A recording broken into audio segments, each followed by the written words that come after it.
thank everybody for coming tonight for our council meeting on November 12th this year. Just so you guys are aware, our mayor's going to be running a little bit late, so we're going to go ahead and proceed on with normal business. At this time, I'd like to call on Councilman Dunn, if we all would stand for invocation, and we'll follow that with a pledge of allegiance. Please bow your head. Dear Lord, thank you for allowing us to come together this evening to do the work of the town. Thank you for bringing the citizens here tonight so they can participate. Please be with each of us as we travel home. Unfortunately, you never know what's around the corner. Please be with the families of the ones that were injured Sunday's night.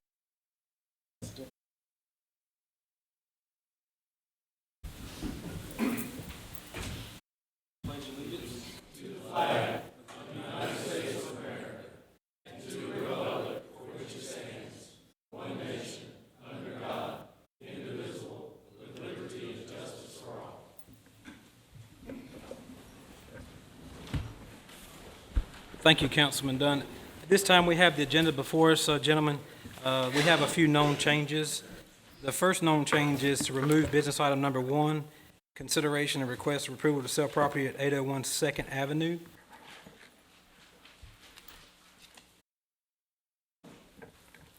And the other change for y'all's discretion was the letter which was received by council and staff in regards to the naming of the new project at Booker Dairy Road. The Ava Gardner Commission sent the letter to us and wanted to see the council's discretion on discussing that tonight.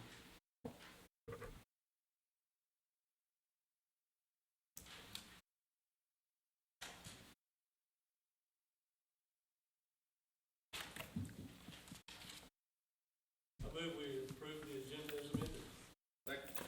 Is there any further discussion on the agenda or any known other changes? We have a motion and a second. I'll call for a vote at this time. All in favor, please say aye. Aye. Any opposed? Motion carried. First item on our agenda tonight is we have an administration oath of office for a new police officer. Ms. Tyndall, if you'll come forward with your family and those from the police department that would be participating in this.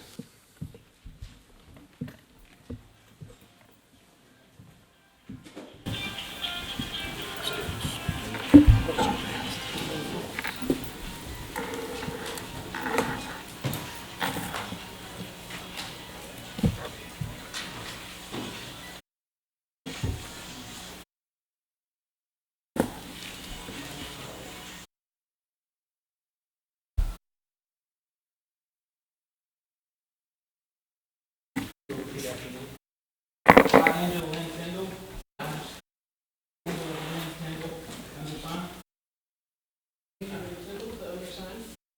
Do solemnly swear or affirm that I will support the Constitution of the United States. I solemnly swear or affirm I will faithfully and bear the true allegiance to the state of North Carolina and the Constitution authority of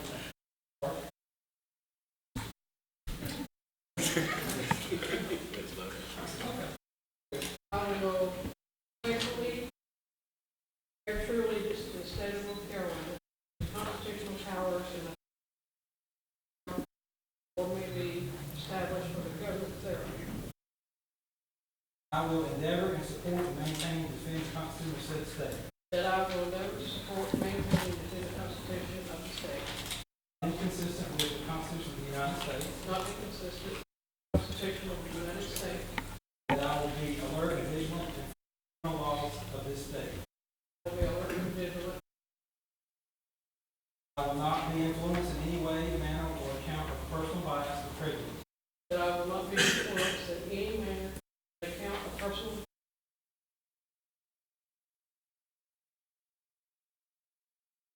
As a law enforcement officer, according to the best of my ability and judgment, so help me. as a law enforcement officer from the best of my skills, abilities, and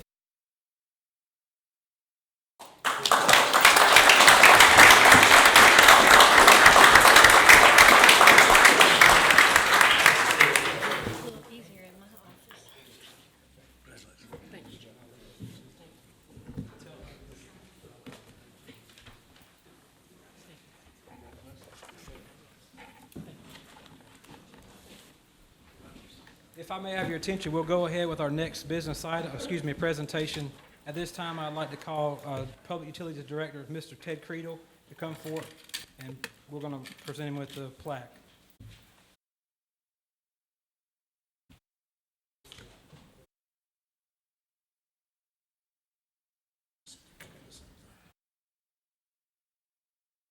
Mr. Creedle has a statement he'd like to present.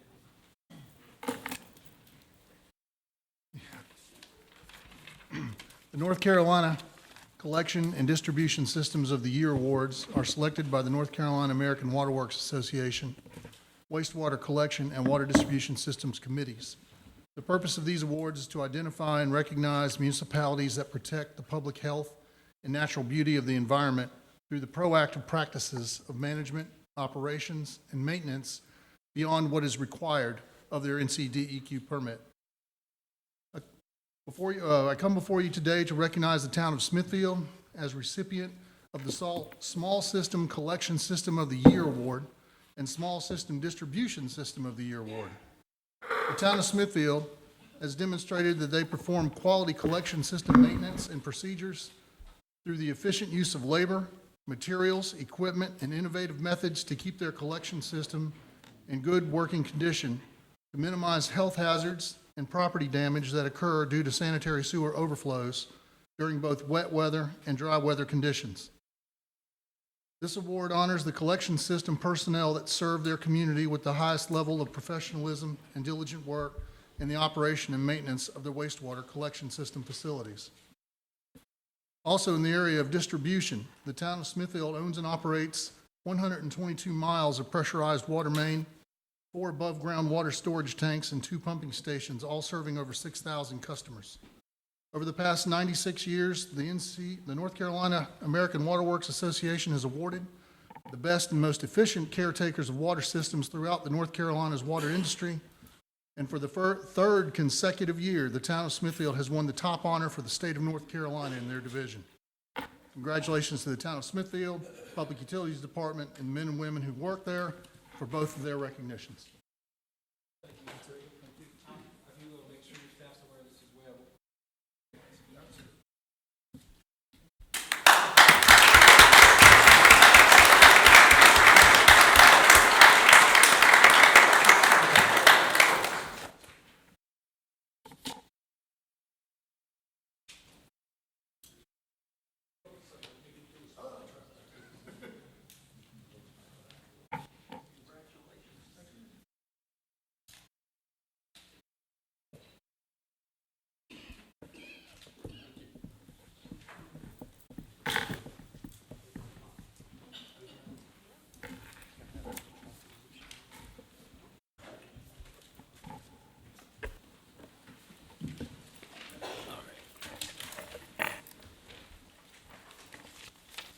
All right, moving right along. At this time, it's presentation number 4. We have on the agenda the Public Library of Johnson County update. I'd call for Mr. Jeff Jennings to come forth as requested.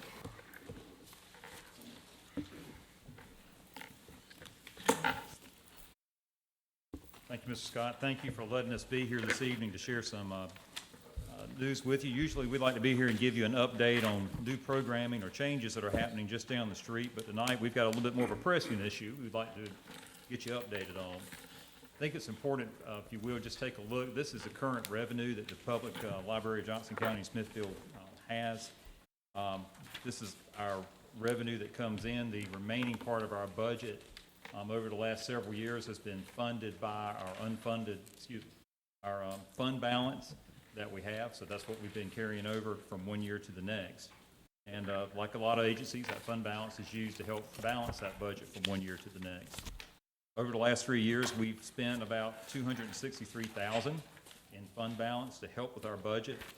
And our fiscal budget this year, back in July, was approved based on an estimated fund balance of around $255,000. I'm just giving you that little bit of background because that's what leads me into my quick presentation tonight. Back in July, when our new library director, Renita Barksdale, who's with us this evening also, she gave me a call and said, something looks a little funny to me with our budget. And I said, well, let's start to delve into it. And after we did, we found out, after working with the county finance office, that our fund balance was actually lower at just over $86,000. So we immediately went to work. We identified $50,000 in reductions in the budget and amended the budget at that point. We then transferred another $50,000 from investment sources we had and an endowment into the budget. So immediately we took care of $100,000 in the shortfall that we had in the budget. And this is now we're looking at later on in the year possibly having a shortfall of around $125,000.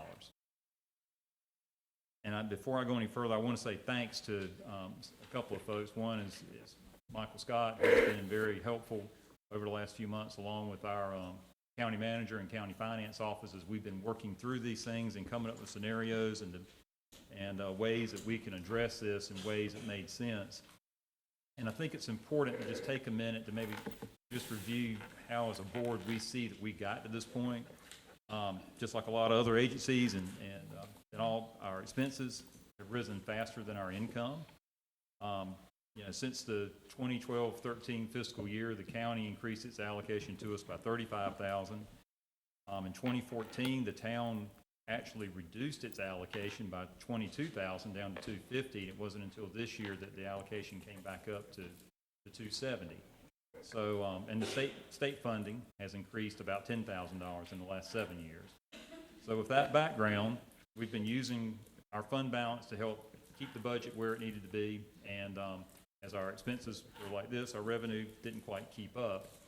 And another area that we've addressed, staff pay and benefits. As of last June, based on the state library office, our per capita spending on staff salaries in Johnson County was dead last among 83 library systems in the state. So obviously retaining and keeping good employees and allowing them to have the same types of increases in county employees that the rest of county employees were getting, we felt was important. And plus, we want to keep good people. As unfortunately, just like the school system or somebody, we'd had an excess of some staff that had gone to jobs that were a little better paying than what we were able to offer at the time. And then the last thing was simply, I think, during our budget development meetings over the last few years, we just simply did not receive any kind of indication at the time that the fund balance was dropping as much as we thought. Even though we knew one day that would be a time that we would need to address it, we didn't expect it to happen in 2019. So at this point, we are working hard to identify to see if there are any other areas that we can address. But at the same time, we are working towards making sure that we shore up the operating funds for this fiscal year. We're in good shape over the next several months. It gets into springtime. That's when we begin to get a little concerned. And I made the same presentation to our county commissioners last week. They did approve an allocation of $75,000 to the budget based on the ratio that I showed you earlier as far as the allocations that come from the county and town. We would like for the town council to consider an allocation that would not exceed an amount up to $50,000 for this fiscal year. It's not a decision that has to be made immediately, but as your board, and we're working hard to try and make sure expenses and income stay where they should, certainly like the town council to consider that, whether it's tonight or somewhere in the near future.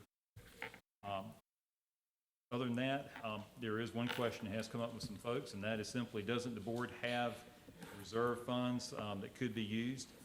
And the answer is yes. We do have restricted and unrestricted funding that is coming from investment and endowments. However, our plan has been all along to use those funds towards structural improvements, programming, interior improvements that we see the library has to have, and we'd really like to try and keep that from going into operating funds, because we can also use those investment funds for matching grants and things like that. So we're looking at ways how we can make that funding go even further. One last reminder, as you well know, it's more than just what happens in that building. That library is also the central hub for affiliates and towns here in the county, serving in a number of ways that you see there on that slide. And because of that, it is a very busy place. Not only does it serve the citizens of Smithfield, but also serve citizens throughout the county. So if you have any questions, I would be happy to answer them. The fund balance is actually, it's been one of those looming opportunities that we knew would come one day. We simply just didn't realize that it was going to occur in the 2019-20 fiscal year. And it's going to be important, no matter what decisions get made from the county or town, it's going to be important for our board to work closely with you to ensure that we are financially sound over the next several years. Because the fund balance, obviously, is not something we will be able to fall back on as readily as we have. If you have any questions, I will attempt to answer them, and if I can't answer them, we will certainly get back to you with answers. Thank you, Mr. Jennings. Any questions from the council at this time? I have one question. How much fund balance has the library spent over the last 5 years? I'm not sure about the last 5 years, Mr. Ashley, but over the last three, $263,000 over the last 3 years.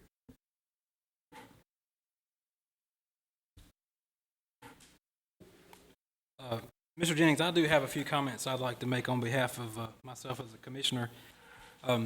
We plan our budget annually, and we do a lot of pre-planning.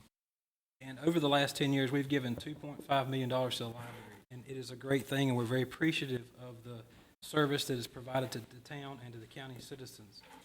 But I want you to understand that we are spending taxpayers' money, and I know you understand that, but we have to be strictly regiment with what we do. There's projects here in this town that we did not fund this past budget year, so having extra money is, something that we just don't have.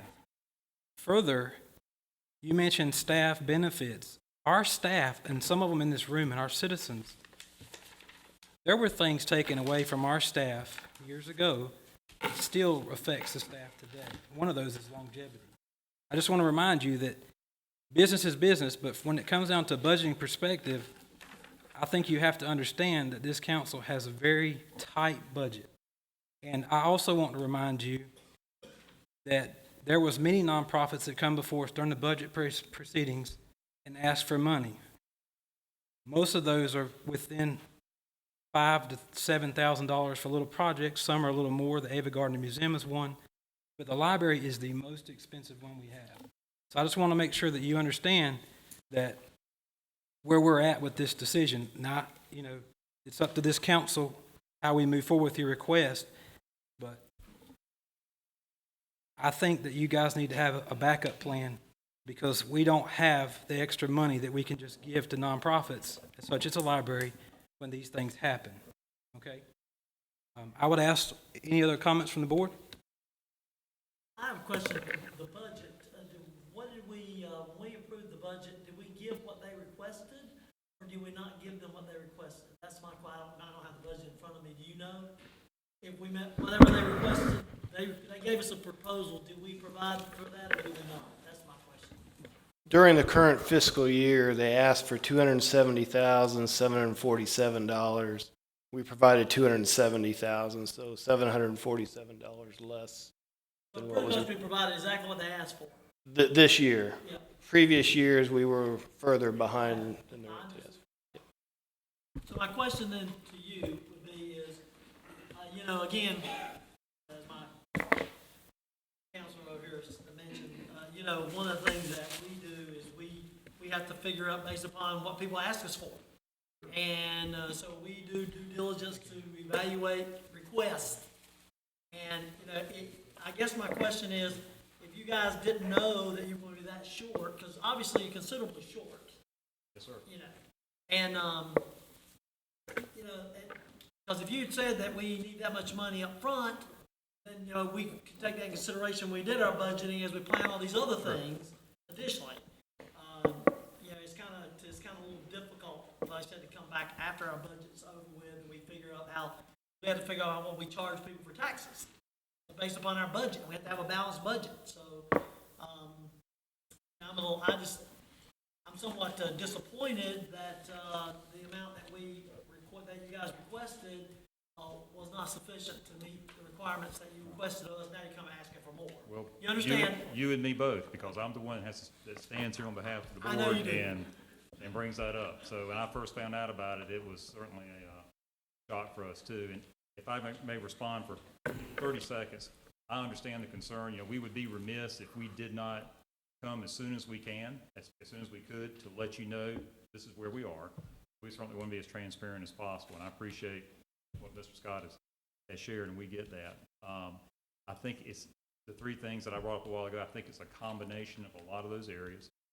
Over the years, we have asked both from the county, town, hopefully expected to get more from the state, but whatever formula they use, that's a varying thing also. But a lot of those years, we didn't get what we asked for. So the fund balance was what we were utilizing. And as I said, we are at a point where we just didn't see it at this level. And it's a volunteer board, half of which are Smithfield residents, half are from the county. And we attempt to be as transparent about this and as efficient as we can. And on my 6 years on the board that I've been there, we've never had a situation like this. And I can assure you it will be the last as long as I'm chairman on the board, because I don't want to have to stand here and do this again. Okay, just one final comment. I noticed when you showed your sources of revenue, are any of these other communities supporting the library financially? Well, the other communities have their own libraries also. So they budget money towards, their programming buildings and things like that. We support them in turn because our budget helps cover their, can't remember the term, the ILS system, and also helps with all the books that come through. We help with the order. We don't pay for all those, but all the things that come in, we catalog all their books for them, send them back out to their libraries and all. So yeah, it's Smithfield Library does a lot for the other affiliates, but funding wise, the short answer is. And I'm okay with that, but every Smithfield resident pays Johnson County taxes too. Yes, sir. So it's almost like the citizens of Smithfield are paying twice. We pay the same amount of taxes whether we live in Smithfield or. Well, and the library is a unique arrangement. You're aware of how the agreement is with the library as far as with the county's responsibilities and the town's responsibilities, and how the two groups share in various ways. And it's a very unusual setup that's compared to other systems in the state, when in a lot of cases the town owns it or the county owns it. So that's why it creates interesting scenarios for us, I guess, Mr. Ashton. Well, the library certainly has that in the town as well as the county. I assume we're taking under advisement and back. Any other discussion on the topic? Mr. Jennings, when did you say this first came to light to you? In late July, early August. Late July. Yes, sir. Since then, we have been working, as I said, with the county and the town on getting things stored up and figuring out where we were. County Finance Office and Michael have been helping us project out, as far as what our funding was going to look like with what we had. And as I said, we immediately took care of $100,000 in 2 or 3 weeks because we wanted to move quickly on it and show that we wanted to get this thing settled. Y'all, I know y'all moved some money and rearranged. We can talk about it. Has there been any major cost-cutting efforts at this point? Budget? We trimmed $50,000 as soon as we saw there was an issue. That was 50 there, and staff is working on other scenarios. If funding doesn't come through, what's Plan B and C, then whether or not we would have to dip into reserves. And I think no matter, for what it's worth, no matter what the town council decides, fund $1, no dollars, the whole amount. It's something, the more important thing to me is we've got to look forward into next fiscal year as far as how the county and the town and the state funding is all going to work together to address the operation of the library. Determine what valuable of a source is it going to be, and how is it serving the citizens. And this, all I can tell you is that circulation is up right now. Access by students into our digital library after 3 months is already ahead of all of last fiscal year. And half the residents of Smithfield have a library card, several libraries. We have to take a look at all those things as we deal with the money part and future for what the library library is gonna serve and how it's gonna serve. You don't get $1,000, your fund balance in June is gonna be approximately. It would be, right now, we would have a shortfall of around 100 to 125. No matter what happens, if we don't get that, so if we, everything right now, we just have to kind of projecting out. We know what our monthly expenses are on average. We know what our income is based on the three key revenue sources. Mr. Jennings, thank you for your presentation. Thank you. Does the board wish to take any action or take this under advisement and bring it to budget session?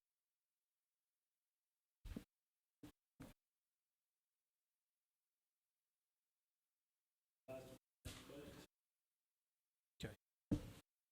Thank you, Mr. Okay, Jennings. thank you.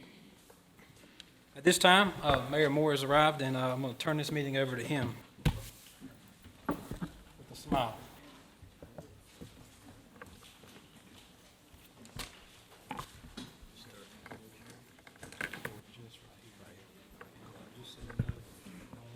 Give us just 1 second. Only change we made was we did take these changes under advisement, so that's been removed. I can mark it off and we can get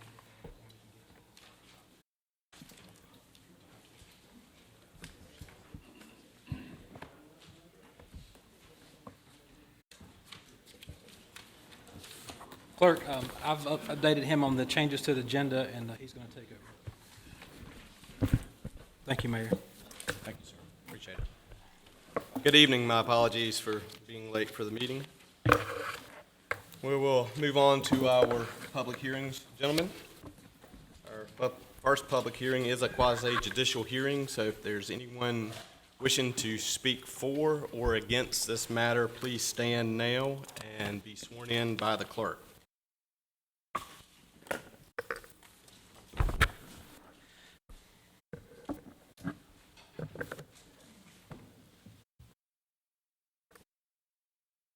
Please raise your right hand. Do you solemnly affirm to tell the truth, the whole truth, and nothing but the truth, so help you God? Thank you. So this is SUP 19-12. The applicant is requesting a special use permit to allow for tire dealer and service on property located within a B2 business zoning district. The property considered for approval is located on the southwest side of the intersection of Massey Street and South Brightleaf Boulevard, and further identified as Johnston County Tax ID 15027004. This time I will entertain a motion to open the public hearing. So moved. Second. A motion and a second. All in favor? I'll turn it over to you, Mayor and sir. Council. So the parcel we're talking about is at the corner of Massey Street and South Brightleaf Boulevard. The applicant is Mr. Oritz. The project is called Oritz Tire LLC. The property is .123 acres in the B2 zoning district. The property is currently vacant. It was recently used for a transmission business, most recently. The town provides all the utilities for it. The property is currently a very non-conforming property. The lot is smaller than what's allowed in the district, doesn't meet setbacks, lacking landscaping, dumpster screening. It's a gravel and dirt surface. It does not have a real defined driveway. Kind of the whole frontage on Brightleaf is an open driveway. There is a public sidewalk along Massey Street, none along South Brightleaf. The building's about 2,000 square feet and has 2 garage bays facing Brightleaf. There's a small office next to the Massey Street end of the building.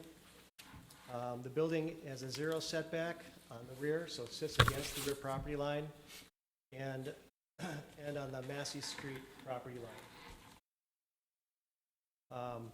The property is set 24 feet back from Brightleaf Boulevard right-of-way. Based on parking standards, it looks like it could fit approximately 4 to 6 vehicles, though not parked in the right-of-way. There are no curbs or curb stops, and again, the gravel surface extends all the way to Brightleaf. So here's a picture of the property. And this is its use as a alternator radiator business. Just Google images. To the north is the Hills of Snow Commercial. To the south is a vacant, sorry, it's not vacant. I thought it was vacant. Brightleaf Billiards. To the west is some vacant land. It's an open lot. And to the east is an auto sales business. So special use permits are required for tire sales and service in the B2 district, which is why we're here tonight. This proposal does not trigger compliance with the buffer yard and dumpster screening requirements. A 2,000 square foot tire shop is not specifically addressed in the parking standards. There is not a specific standard for that use. Retail is 1 stall per 200 square feet, and office is 4 spaces per 1,000. So based on that, just kind of looking at the size of the business, it does appear that there's adequate parking for 4 to 6 cars. As you can see in the previous image, there were more than that on the site because they were utilizing part of the right-of-way for parking in the previous use. Handicap parking cannot be adequately addressed due to the gravel surface, so there wouldn't be a necessarily handicap parking stall, a paved stall.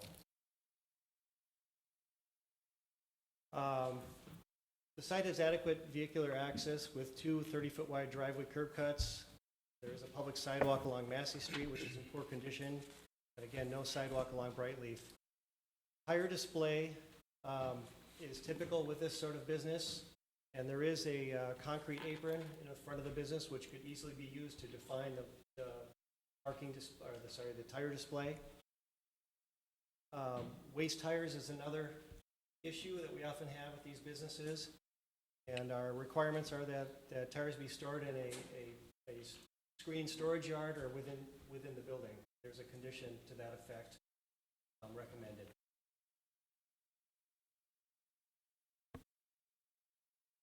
I have listed the draft findings of fact, which are in the packet that you guys have. I can go through them one by one. But staff is recommending approval based on the findings of fact. If you have any questions about any of them, I'd be happy to go through them.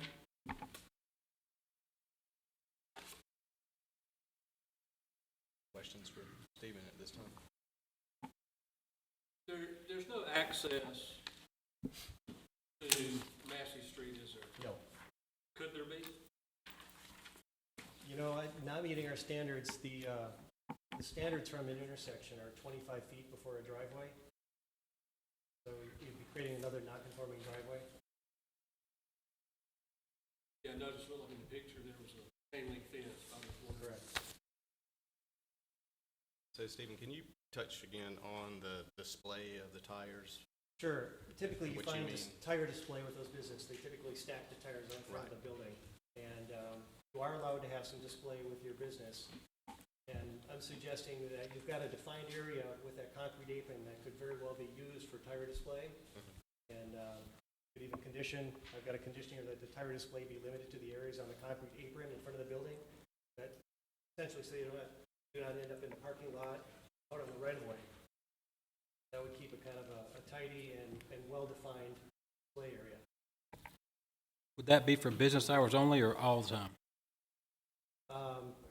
Typically, they're just their business hours, otherwise probably tires would wash off. So staff is recommending approval of the tire sales storage use with the following conditions: that the tire display be limited to the areas on the concrete apron in front of the building, that worn tires be stored in a screened outdoor facility with a 6-foot-high durable opaque fence, and durable meaning something that's not made out of fabric that's blows around in the wind, and with landscaping surrounding it or inside the building. And that all service work be conducted entirely within the building. And I do want to add that the applicant is also considering doing some small auto repair inside the building as well, which is a permitted use. Any questions for Stephen at this time? If the auto repair, will that have disabled vehicles on the lot? I mean, that has been an issue in other parts of town. Well, we don't have any means to stripe parking lot in this case, so we require cars be in a striped park stall. In this case, we don't have that opportunity. Very limited parking space, though. This is the repair shop. It was that alternator shop house here. Use is basically the same, just do alternators and now they're gonna sell tires. Yeah, it's still a auto-oriented use. The only difference is tire sales, and that requires a special use. Go ahead. The storage area for the tires, the display area, that will not, when you said you had 4 to 6 parking stalls, that is not overlapping area. And it's still 4 to 6 stalls, even if they use concrete pad for the tire display. I believe there's still room to 4 to 6 cars. And it really depends on how they laid out. And the old tires, those used tires that come off, is there any designated area for them to put them? They've not designated one, but I'm saying with this condition number 2, that there be a screened area for the tires or inside the building. I know that's the main thoroughfare through town. And I know the setbacks on that lot are very short. There's no room behind the building. It's in between the buildings, it's that and the adjoining property. There's a small amount of space. I don't know if it was, That would be the only opportunity. okay, that way it would keep it back off the road out of the, general. I know it's gonna be screened. That would be the work. Well, we could specify that in the condition that the area between the buildings be used for storage or in the building.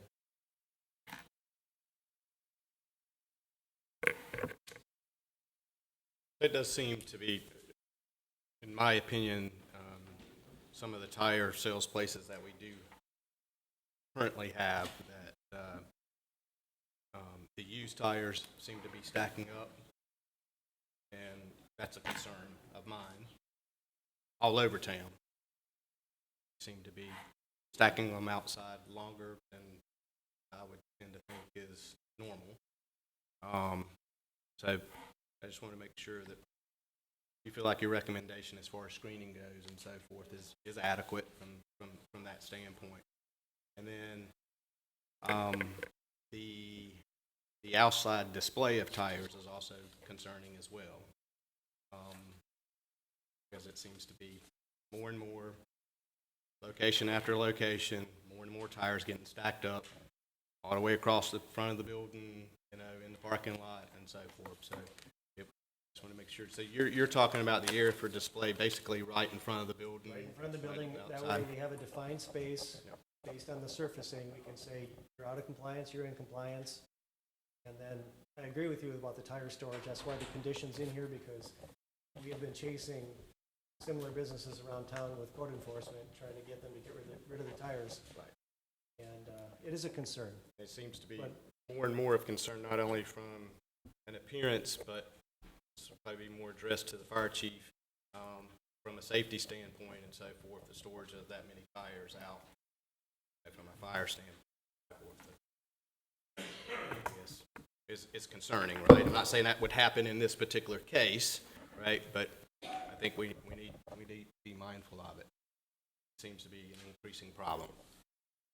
That was going to be my question. I was going to have a question to the chief to see if there, to John, and see if there was is there any particular thing with, because I've seen tire buildings get fire, it's a really disaster.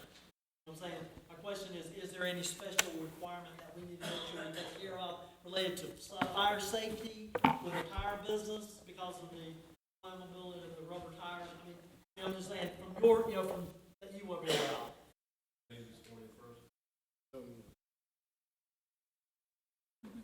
Right. Yes, sir, if you don't mind, Chief.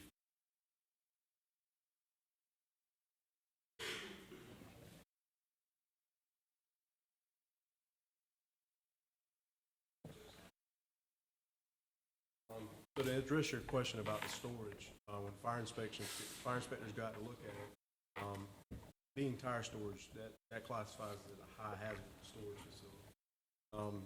The fire code allows storage areas of up to 50 feet by 30 feet. And that's why you see a lot of storage areas that are large. However, we can enforce a local ordinance if you so choose. They can be more stringent. We have that ability, but right now we don't have that. So we follow the fire code that allows that. Square footage of the building, the minimum is 50 foot. Indoor storage, we try to keep that no higher than 10 foot on racks. Exterior storage can be up to 50.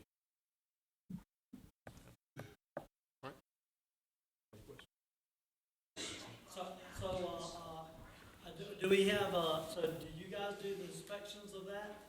Yes, we Around the do. town for all the tire facilities? I mean, because of, again, the high risk. We do the initial, we don't do the maintenance and monitoring of how big it is. If we get a complaint, obviously we can look at it. We don't have any that are that large, anything that big of a pile, so that's really doesn't come as an alarm. We don't, as a fire hazard, it is a high hazard. We try to monitor complaint driven based on inspection outside. The initial inspection is when we catch it. And yes, we receive a complaint. Like I said, we don't have any that are that higher than.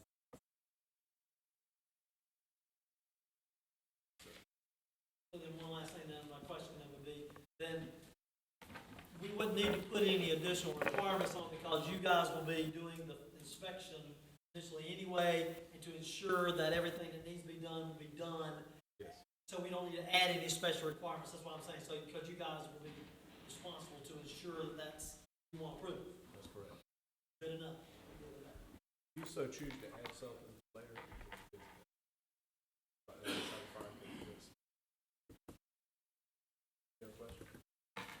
A question for the chief at this time? Stephen? I do have one question for Mr. Winsman. If you could go back to that picture with the location and just give us a quick synopsis of what kind of, you mentioned landscape and what kind of changes we're going to see, the town would see at that location. I'm sorry, what is the question? You mentioned landscape and what kind of changes are you requiring? There is no landscaping required. Okay, so it's going to stay just like that? It's going to stay just like that. Building operation now? No, there's nobody in there at the moment. What about I seen some tires and. Well, they were, and then we asked them to cease operations because they needed a special use permit. Okay.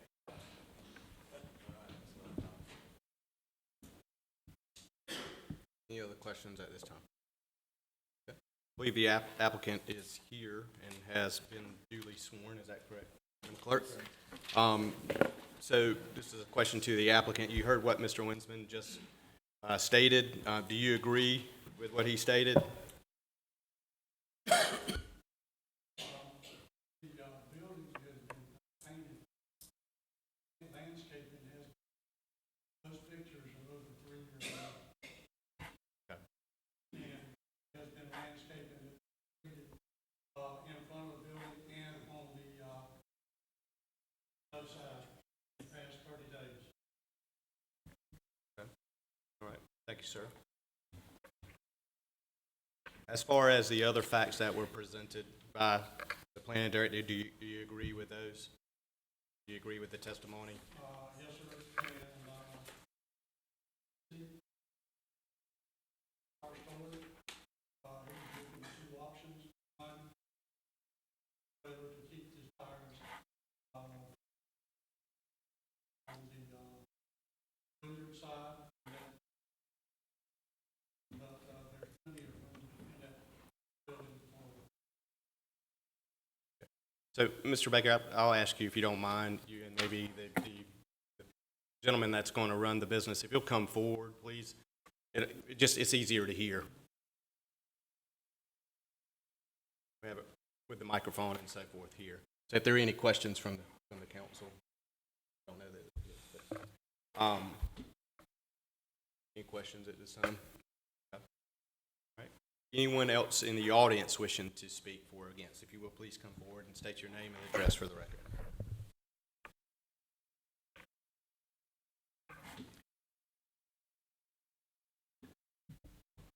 My name is Lafayette Atkinson. I own the property right next door,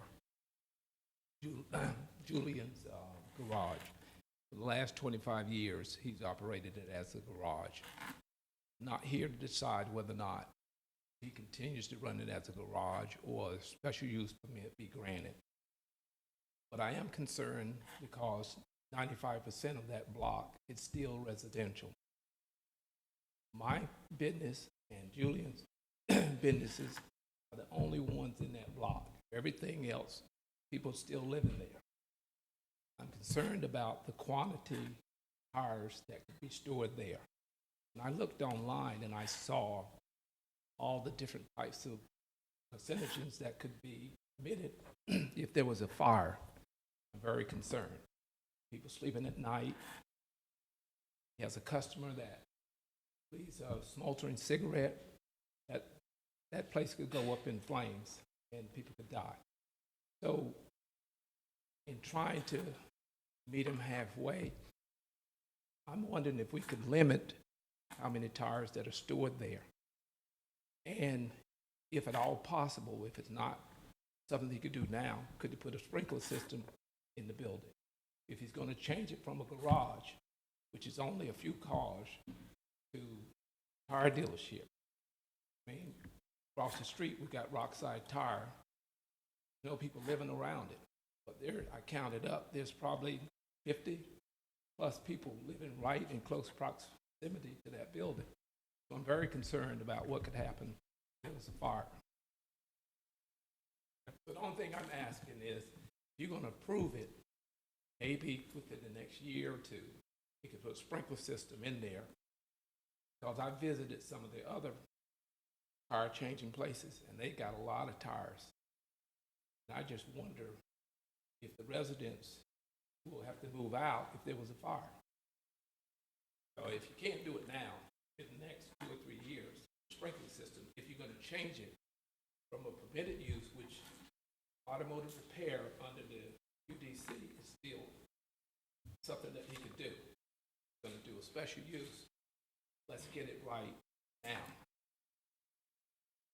That's the only thing. But I know Mr. Baker, good friend of mine, that young man. I have a problem. You guys decide. But in terms of the other people that live in 7th Street and my property, I would like you to consider, you know, a fire sprinkler system. Thank you, sir. Anyone else wishing to speak for or against this matter? Any other questions from the council at this time? I do.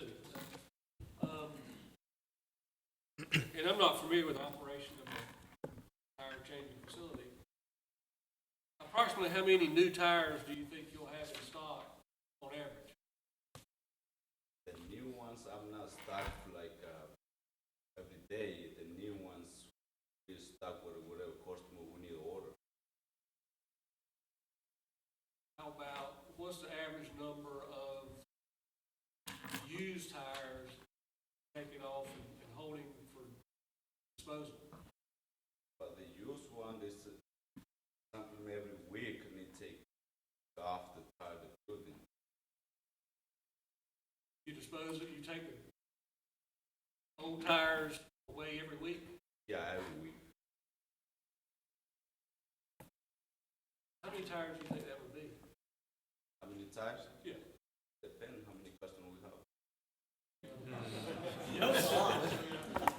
So I guess another question is, sorry, I'll help maybe tag along to Mr. Ashley's question. I heard possibly the storage of those tires in a trailer. Is that correct? Is that the plan? Yes, sir. So what size trailer is that? Maybe like 14 or 12. And that will be an enclosed trailer, or will it be? I'm not sure now. Try like close trailer, something like that. Have you ever operated a business like this before? What's your hours gonna be? 7 to 7 every day. Sundays included? Yes, sir.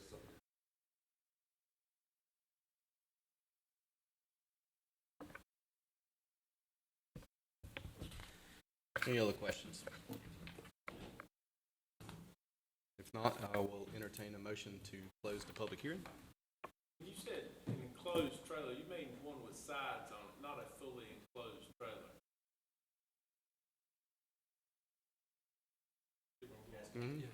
But you may want to clarify it, yeah.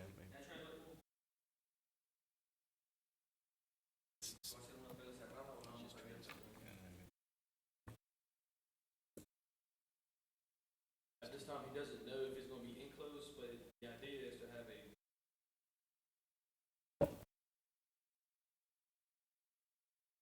trailer. Sides on it, but Yes, not fully enclosed.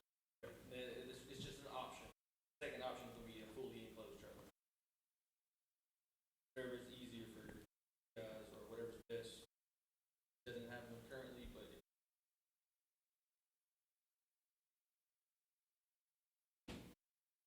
may I also add another? Yeah, I'll have to get you sworn in. So, man, would you, you plan to do so? Yes, sir.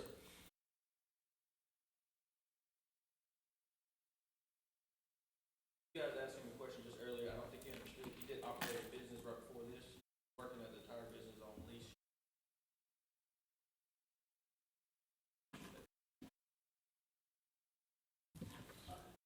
But my understanding is that he could store those tires inside the building.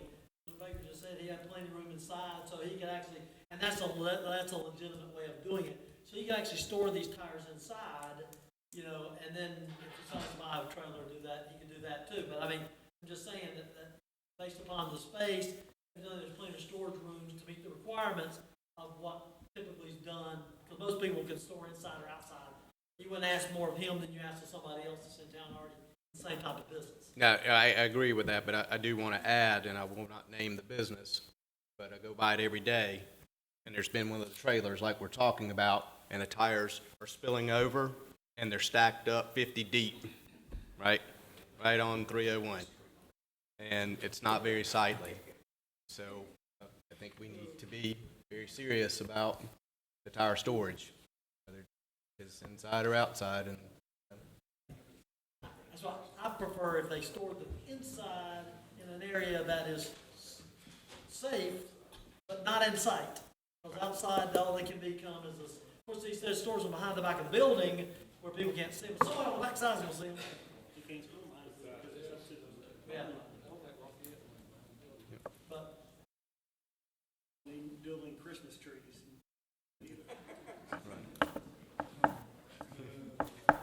yes, sir. Mr. Mayor, my draft condition of approval is that it be stored in a screened landscape area. Right. Or inside the buildings.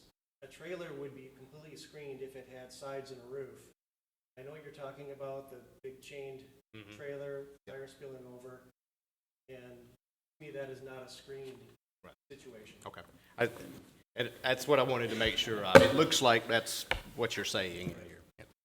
And it sounds to me like that you're willing to do what is, or something, you're willing to do what is necessary to meet the requirements. Is that correct? Yes, sir.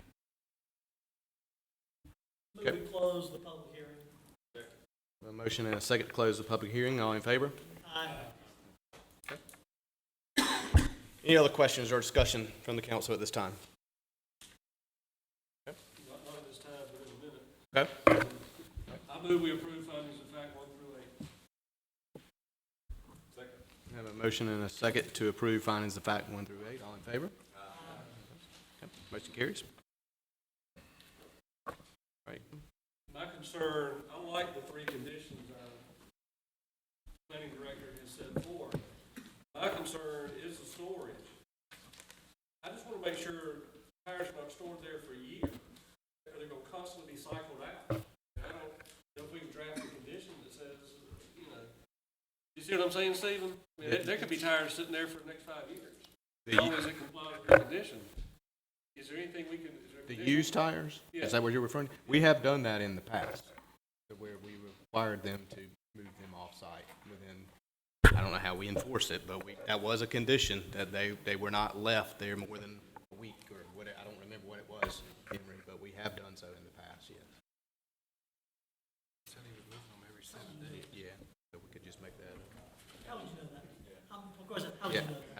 I think the key is not that they move them on site within time periods, so they don't have to so many. I mean, it doesn't matter to us, if they have 20 tires today, and they get them around, and they got 20 tires tomorrow, they still got 20 tires.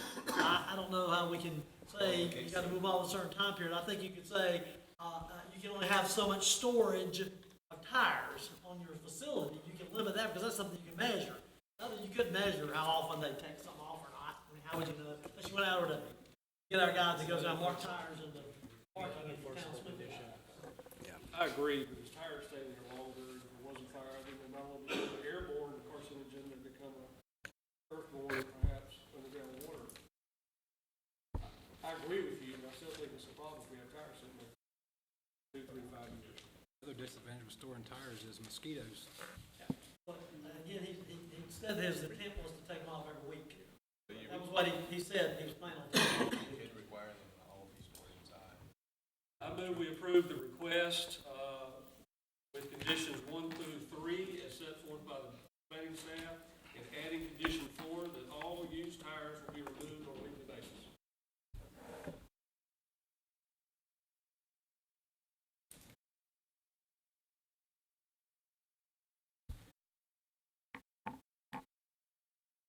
Okay, I have a motion Second. and a second. Further discussion?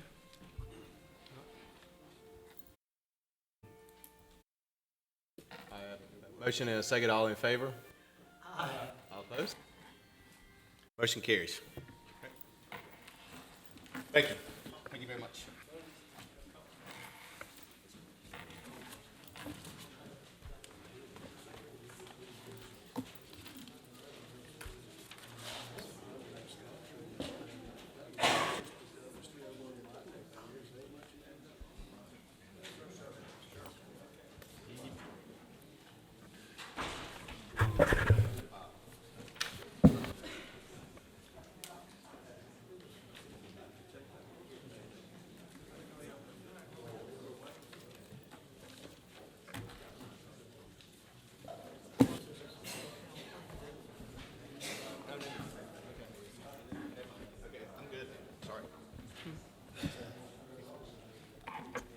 Okay, we'll move on to the next item, Smithfield Town Plan.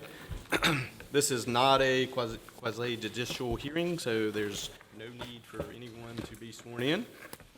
Planning Department is requesting the review and consideration of the proposed Town of Smithfield Comprehensive Land Use and Transportation Plans. This is found on page 27 of your agenda. This time I will entertain a motion to open the public hearing. Make a motion to open the public hearing. Second.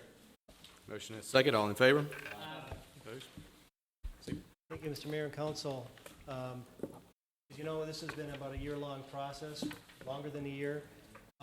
We had hired about a year and a half ago, Kimley Horn and Stewart to prepare both our comprehensive plan and our transportation plan. So with me here tonight is Jake Petrosky from Stewart, who did the comprehensive plan, and Allison Fluitt, who did the transportation plan. So they are going to make the presentation, and all three of us will be available for comments or questions afterwards. Welcome. Thank you, Mr. Mayor and Council. Appreciate the opportunity to speak with y'all tonight. I'd like to give you an overview of the Smithfield Town Plan. We'll go in order of all of the different volumes that you hopefully have had the opportunity to review if they've been out for the public review for the past couple of months. So, as you all know, comprehensive plans are used to provide guidance for long-term decisions to help you as a community manage your growth.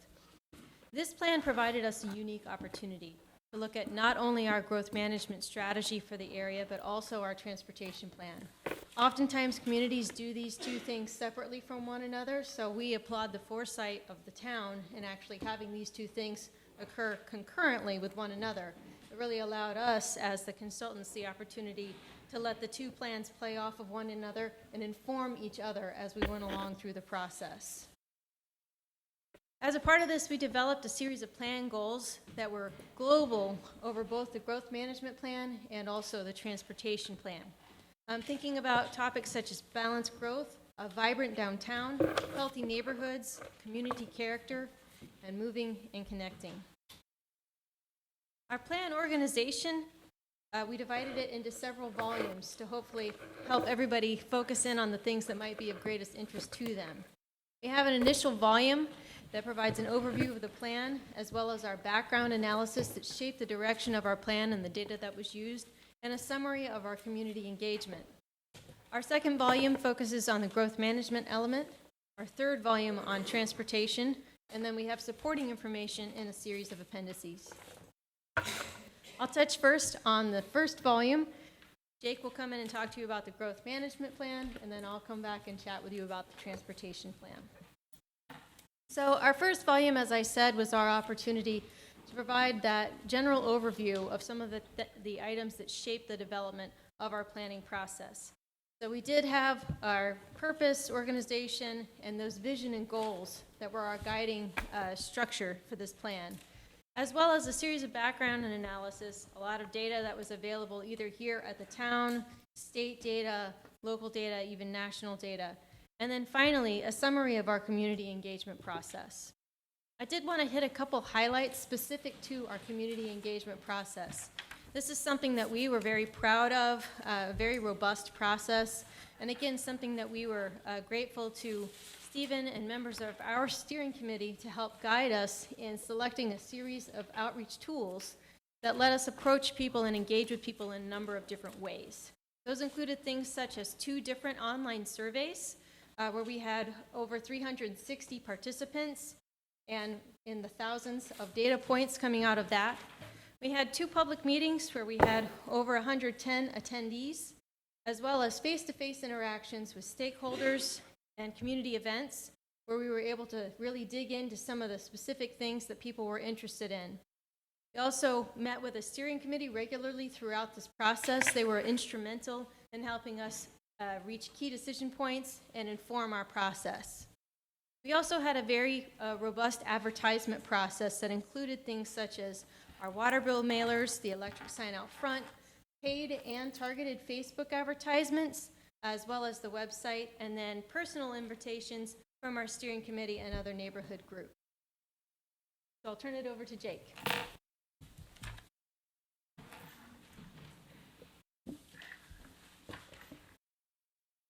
So one of the real goals of this is to create an updated future land use map. Map is really meant to illustrate the intended growth pattern of the town. It hadn't been updated in a number of years. Your existing one really didn't take into account a lot of the things that were going on that you all deal with on a regular basis. What types of businesses are wanting to locate in town, different residential growth patterns and demands. So this is really meant to update, guide for growth and development inside the town limits and also in the ETJ as well, where you all have control. This map is going to guide the use of kind of different lands, scale, different land uses and development, but it also has design recommendations really meant to translate into development ordinance over time. It will serve as a guide for rezoning, consulted during those, and also will hopefully guide public and private investments. Services. Each color on this map represents the different types of use mix and intensity. We have kind of commercial and mixed use areas, industrial areas, and areas for economic development, and also different densities for residential. As you can see on the future land use map, the purple areas, you can see those as economic development and industrial areas. The red and kind of pink areas are for commercial and mixed use. And then also, there are a number of different categories for residential densities and types of residential. The orange areas are really your residential growth areas. Those are areas that are really well served by town utilities, have connections to road network, and that's really where the town really could grow. Those are the orange areas on the map. There's also some lower density areas that are yellow that could have town utilities or could be on well and septic. There's also green areas, those are rural areas that aren't likely to have town services, particularly sewer. So those are going to be kind of more lower density, under 1 house per acre, typically, really dependent on septic size of lot needed for a septic. So there's policies related to each of these character areas and related to kind of the development design, and they're included in the plan as well. I'm going to hit a couple highlights here. This is kind of a zoom-in area of the north side of town between the Neuse River, Buffalo Road, and also Kelly Drive Extension. You see 70 there as well. This is really a lot of potential to be a growth area for the town. We're already seeing some residential development come on Buffalo Road, and the design of this area is really key to attracting future residents, businesses, and tax base for the town. That's why we kind of spent a little bit of time in this plan looking at this area from a land use perspective and then also from a transportation perspective. You'll see that a lot of it is residential growth, but there's also a couple areas that are red that could be commercial or mixed use. There's a purple area that could be more light industrial or office or higher density residential as well. And then there's some road connections. These aren't illustrative of exact connections that have to be accomplished exactly as shown, but they're illustrative of connections that are really critical to spreading traffic out and also capitalizing on the opportunity that you have here from an economic development perspective. A lot of frontage along US 70 that you have to be able to get to. So that's important as you all see development proposals come before you. This future land use plan and the road connections aren't set in stone, but these are the types of things that you really need to be thinking about in development proposals, and make sure that those connections are made to preserve opportunity in the future in this area. In this plan, we also spent a good deal of time looking at gateways, key commercial corridors. One is the outlets and Outlet Center Drive. We'll talk about that a little bit later. There's a transportation solution proposed for that Allison will discuss. This is a conceptual plan for the Western Gateway out on West Market Street. Right now you have the Hebner Furniture Market, and then you have on the northeast corner vacant land, and then southeast corner of Sherwood Stevenson and Market Street, partially utilized shopping center there. This really could be a new gateway for Smithfield in the long run. There's potential for a mix of uses, commercial centered around the intersection with Sherwood Stevenson, also a mix of residential types as well. So we kind of looked at what could happen here, and then also we made some recommendations in terms of how to incentivize this type of couple key areas. This being one of them. Also, we looked at the Eastern Gateway as well on East Market Street. This really could be a new gateway to JCC. We're showing a relocated entry in the JCC to reduce traffic on Market Street. And then also some commercial or mixed-use buildings near that entry. There's potential for apartments that could serve JCC students, but also transitioning to more single-family as it gets to the existing neighborhoods. This is one thing that we could see happen. It's not exactly what we are recommending, but it's a conceptual plan, and there's some steps that the town can take to remove some barriers to this type of thing happening as well, and we're making those recommendations. We also spent a lot of time looking at downtown Smithfield. Downtown is something that we heard probably the most about. All the public that came, and they said we love downtown Smithfield. That's why we're here. why we stayed here, that's why we came here, came back here. It is really the center of this community in a number of different ways. So we spent a good deal of time making some recommendations on how to build on the success that you've had downtown. One thing that became clear early in the process when we were kind of looking at existing land use and the structure of Smithfield is downtown is not a uniform area. There's different character areas within downtown. There's the historic residential neighborhoods they're really north of downtown and then south of downtown that we want to see kept as residential, and we want to protect their character. But then there's also the historic central business district that we want to see that really remain intact. If development does come in there, we want it to reinforce the character of that historic commercial area. And then there's some other areas that are really underutilized. A lot of vacant land, particularly east of that central business district. Once you get off of Market, there's a lot of vacancy. But on the flip side, there's a lot of potential there as well. This is brown area on this map called the downtown support area.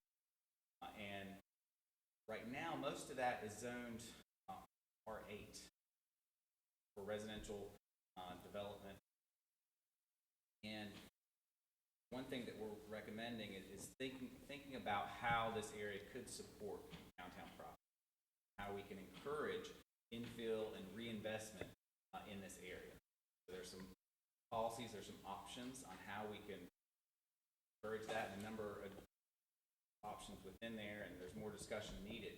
But one way would be to have a little bit more flexibility for this area in terms of the types of housing.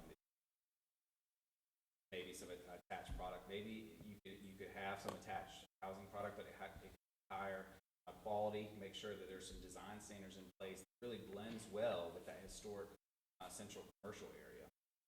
And there could be a situation where you want to provide some flexibility of use as well. This could be an area where you could see some office or some service or a restaurant or that sort of thing. So we really point out a number of implementation options, but this is a great opportunity for you all because a lot of other towns don't have that opportunity right on the doorstep of their downtown. Community character is something that I hit on, but we want to preserve the historic character of downtown and the historic neighborhoods surrounding downtown, and also improve subdivision design and neighborhood design in greenfield growth area opportunities like that North Smithfield. We want to have design policies for if we're allowing smaller lots and higher density, we need to improve our policies related to design to make sure that those higher density neighborhoods hold their value long term. Contribute to the tax base and contribute to the town of Smithfield. We do have some recommendations for anything that's higher density, accessory dwelling units, attached and multifamily development as well. Some of that is our street sections, so that's again the crossover between the land use element and then also the transportation element. Considering requiring sidewalks in some cases, or street trees or yard trees, and utilizing landscape buffers as tools to make things fit better in existing. That's what you all just heard in the special use permit conversation. How can we allow some flexibility for businesses and economic development, but also protect existing residents, make sure that what comes matches what it's coming into.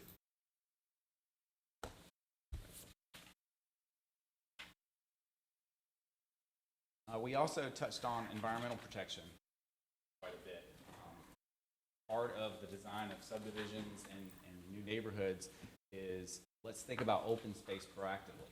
So let's not build a bunch of homes and then say, okay, where can we put a park? Where can the town come and build a park?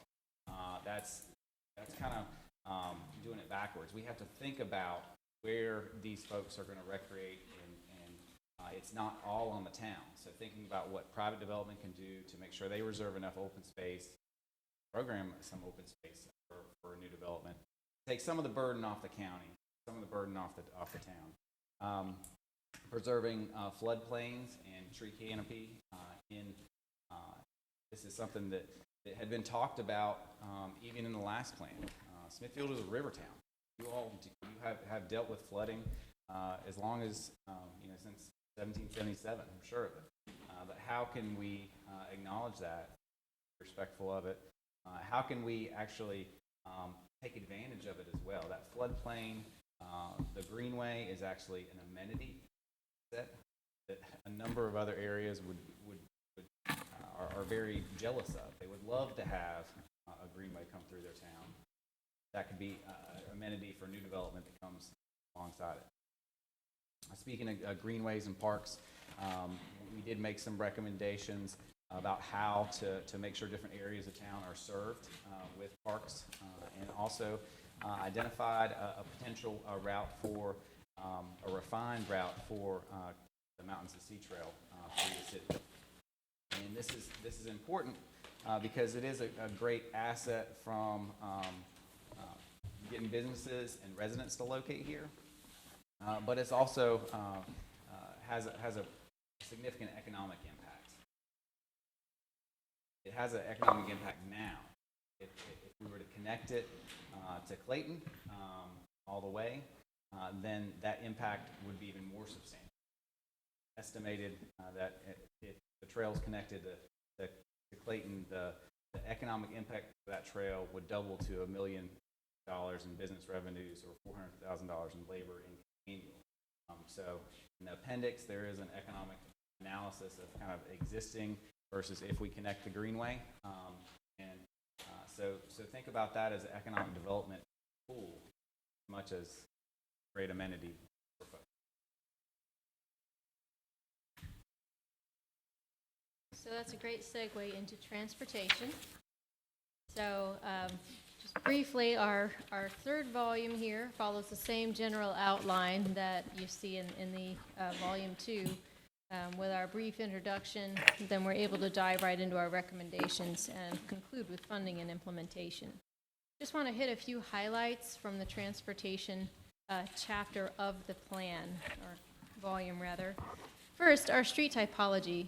Jake mentioned to you that one of the things that we tried to be very proactive in as we developed the plan was looking for those opportunities to correlate between what was happening on the land use side and our transportation side. This is one of the places where that occurs through the establishment of a street typology. So by understanding the context of the areas where all of our roadways are traveling through, we can then start to understand what types of amenities or facilities we actually need to be providing along those roadways themselves, and tailoring those roadways to fit more appropriately their surrounding context. So that's something that you'll see within the transportation volume is for our different functional classes of roadways, so for our arterials, our collector streets, and so on, we're able to go in and understand within each of those different contexts, our suburban, urban, and more rural, what does that road typically need to look like? So what this can do for you all long-term is help to influence or guide your street design standards as you're working with developers or speaking with NCDOT about future accommodations. Next, we talk about collector streets. So collector streets in this hierarchy of streets, we're talking about kind of those mid-level roads that are the lower speed roads that connect you from maybe your neighborhood into those higher level roads like our arterials or our higher speed roadways. So for our collector streets, these are very important for the overall connectivity and functionality of our transportation network. These are things that are multimodal friendly, typically roadways, again, lower speed roadways. And typically, new collector streets are things that we often see as developer funded. They will come online as development or other opportunities come into a particular area. So when we talk about collector streets and you see some of the new proposed collector street locations on these maps, we're really more interested in the endpoints of those locations and less interested in the specific alignments themselves, as those can often be guided by the development plans that would be occurring in those particular areas. We also try to look at not only some of those brand new collector street locations, but where it may be appropriate to think about our existing network and reclassify things to be more in alignment with what they're actually functioning as. An example of that would be some of the roadways in your outlet center area that were already functioning as collector streets, or providing opportunities that may connect to potential viable collector street locations. Our larger scale transportation recommendations, essentially what you see on this map, are things that we would often be coordinating with NCDOT on. So these could be things like intersection or interchange improvements, access and operation improvements. So typically when I'm talking about that type of project, we're not changing curb lines or overall right-of-way or pavement widths. These are things that we're trying to do within the section that we already have. Capacity and mobility projects, those are more of our traditional widening or new location projects. Or finally, modernization projects. These are things that we recommended in several locations around the study area, really to try to bring some of our roadways up to either more appropriate standards, make sure that those lane widths are actually the lane widths that we typically like to see right now, maybe add a little bit of a shoulder on there from safety standpoint, or to help with multimodal accommodation, or even turn lanes into certain developments where needed. So a range of different projects. We like to have that range because it allows us to be flexible. It allows us to pursue the greatest range of funding types that are available from NCDOT, and then allows you to more easily coordinate with the UCP RPO when you're soliciting funding and going into consideration for the spot process with NCDOT. Jake mentioned that we did also, in the transportation process, focus in on a couple specific areas. The outlet center area, we kind of had two focus areas on the transportation side as far as public comments. One was certainly downtown. Our number one vote getter, this one right here, the outlet center area, and just trying to better understand what was going on there and if there were ways to make this a little bit more understandable and predictable.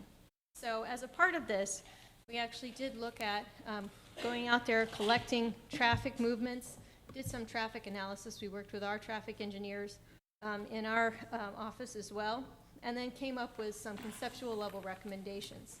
What this did, we were trying to kind of do two main things. Mostly reduce confusion.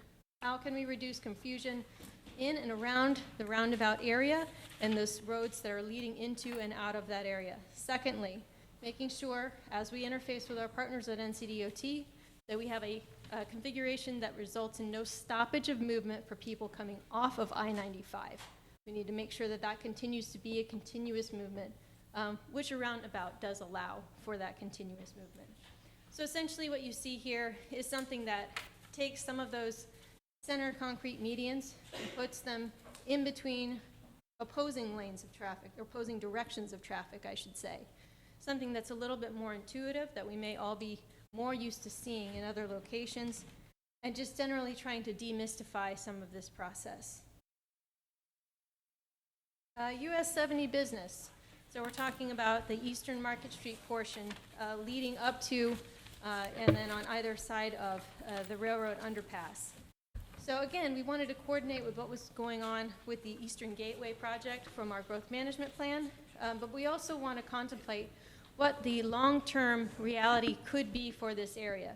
Looking at potential future traffic projections for this area, it is possible that in the future we may need a 4-lane section to accommodate traffic volumes in this area.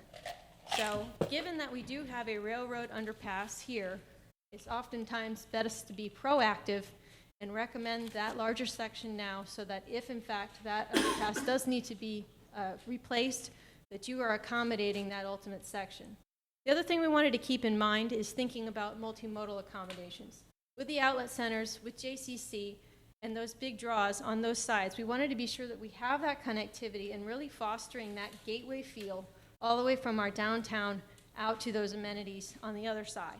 So that's what we're attempting to achieve here in this conceptual rendering.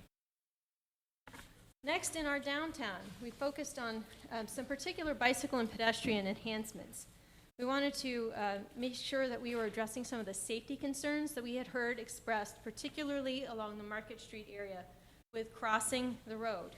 A lot of concern about just how can we get across. I would like to be able to park once and visit my businesses or restaurants, or spend my time in downtown. So what we've done is tried to look at this in kind of a phased approach. There are certain things that we can do, such as basic crossing improvements, making sure that we have ramps, predictable crossing signals, et cetera, that make that a more accommodating and inviting area for pedestrians. From a bicycle perspective, we think our best bet may be to encourage folks to be looking at alternate routes. Rather than traveling down Market Street themselves, maybe look at some of those parallel roads where we can still ultimately facilitate a connection across the downtown area. We did that by a series of bicycle boulevards, which are essentially no big change to the roadway cross-section itself. It's really just markings and signage encouraging slower speeds on roads that may already be operating at that speed, but making them more inviting and friendly for a bicycle to travel. Our pedestrian and bicycle priorities, we did try to think a little bit bigger picture here. As we looked at our transportation recommendations, one of the things that we had thought about is what could we do in the future if the US 70 business designation was removed from the Market Street portion within downtown.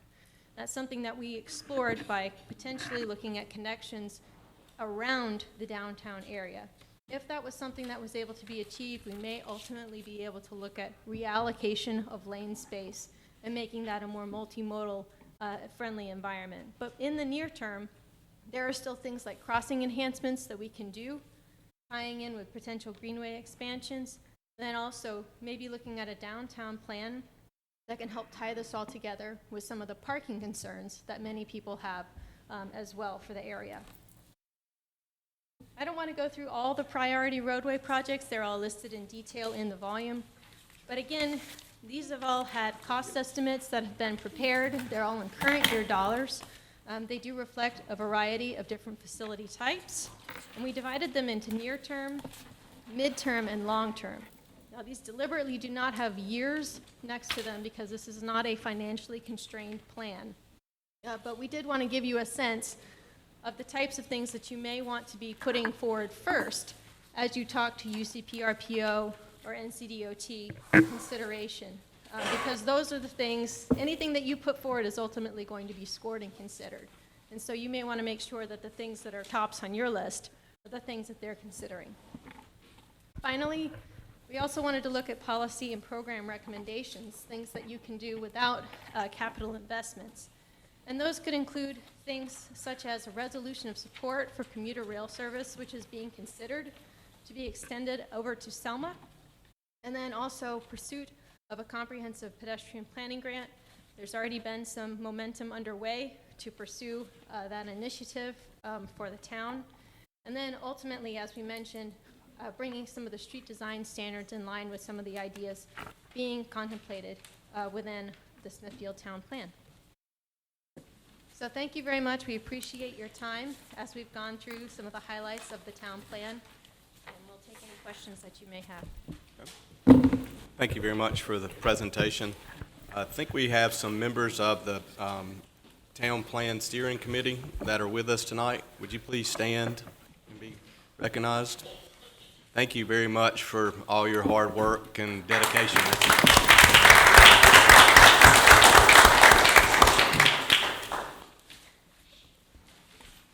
Okay. This time, are there any questions from the council? Not, is anyone in the audience wishing to speak for this or against this matter? Yes, sir. Please come to the front, state your name and address for the record.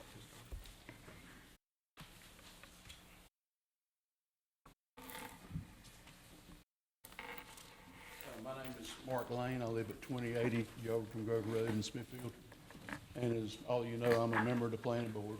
And it seems like we worked on this for ever. 6 months. I don't really know how long it was, but it's not a perfect plan, and it never will be, I don't think. But you'll look at the notes. I voted against this plan every time it came up, including the last time, which it passed. I was satisfied with it the last time, except for one part, and that is the Mountain to Sea Trail. And guys, the Mountain to Sea Trail, we may never see it, but in the future, it is going to connect from the mountain to the sea, and it's going to come through Smithfield. The way the plan's got it, It comes through Smithfield, down to right by Wallace Park, goes out on Second Street. It goes down to Second Street to Welland Street and turns right. I just don't see that happening. I don't know where it can go, but that just doesn't make sense for it to go through a residential area. And I would like to see that part taken out at this time totally and just put on the back burner. And I think it would benefit the town more to look at connecting the Greenway from Triple S to Clayton's Greenway. I mean, we've got plans going south, but we don't have plans that I know of to connect the Clayton Greenway to Smithfield Greenway. And I really think that would be more beneficial, more feasible for the town at this point. So that's just my thoughts, and appreciate y'all listening to me. Thank you. Thank you, sir. Anyone else wishing?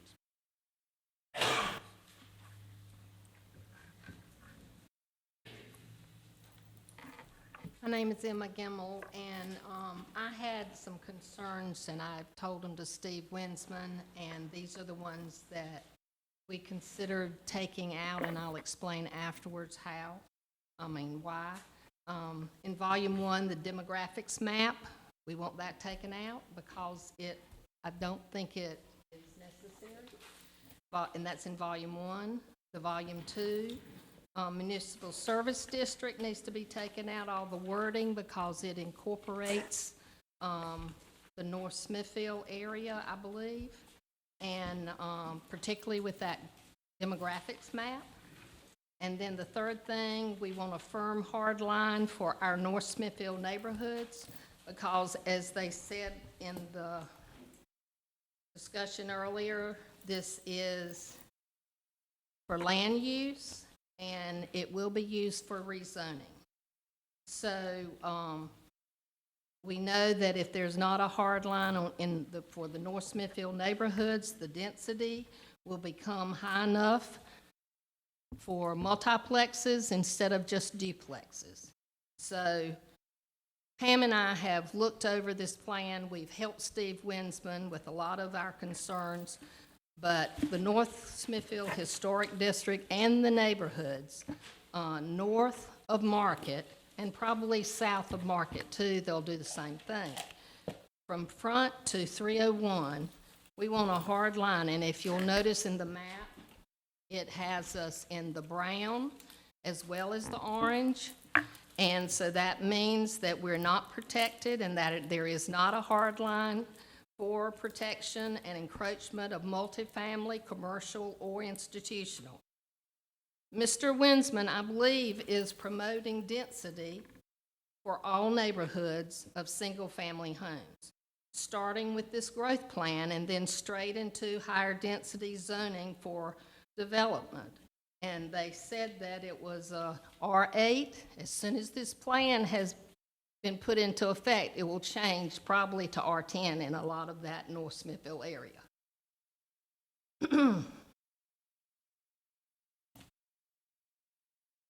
The way we see our town will greatly change with this plan if its future zoning map is the way that it's intended as at present. If our town wants to encourage single-family homes and ownership, I doubt that this vision of Mr. Winsman isn't mine, and hopefully it is not yours. After corrections in the plan, we still need to have a zoning for less density for single-family ownership and more landscaping. As was said before, there's very little landscaping for single-family homes or duplexes. It's going to take a focus to improve from this rental big business, or we will continue to have a rental community with poor schools. North or south of Market will have some issues unless changes are made in this growth plan before it is passed. Because density, multifamily are next unless the town addresses this push. Thank you for listening. Thank you, Ms. Kimball. Anyone else wishing to speak?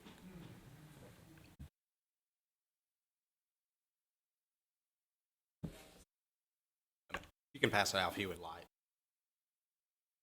I'll take care of it if you want to.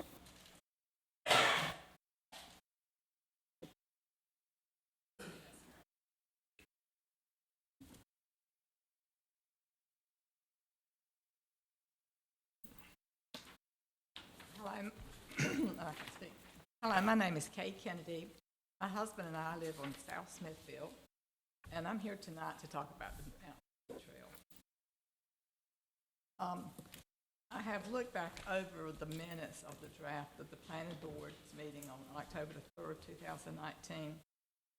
On page 32 of the council's agenda, Steve Winsman stated that if the plan was adopted, they would begin contacting property owners to see when and where the trail would go and start making proposals.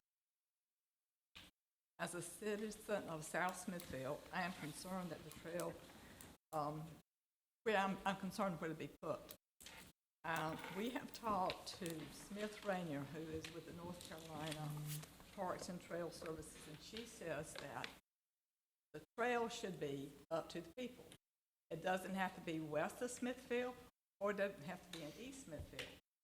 So we've got all this land over here, and this is my thoughts on it, and some other thoughts. She said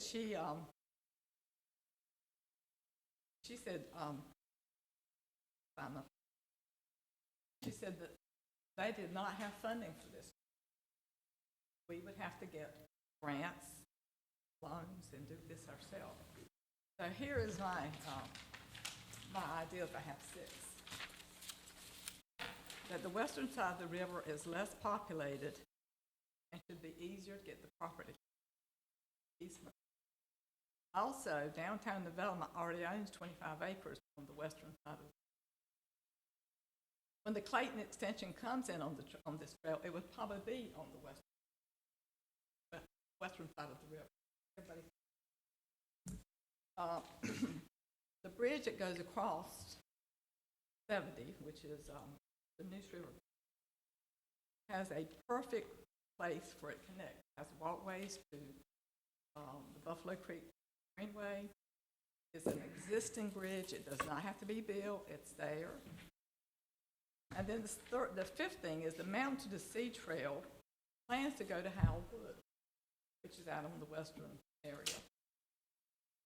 And then the Triangle Land and Conservancy has just invested in a huge tract of land right next to Howell Wood. This would be a big destination in the future. It's over 1,000 acres and it will connect to the Mountain Sea. So for these reasons, I am presenting this. I think I've mentioned this before. I think that would be a better idea than trying to go through the town. I appreciate your consideration. Thank you for listening to me. I'm sorry I'm a bad speaker, but the best I can. Thank you. Anyone else wishing to speak?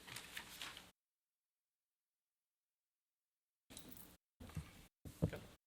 Any questions, comments from the council at this time? If not, we'll entertain a motion to close the public hearing. So moved. I have a motion to close and a second to close the public hearing. All in favor? Here's the wishes of the council.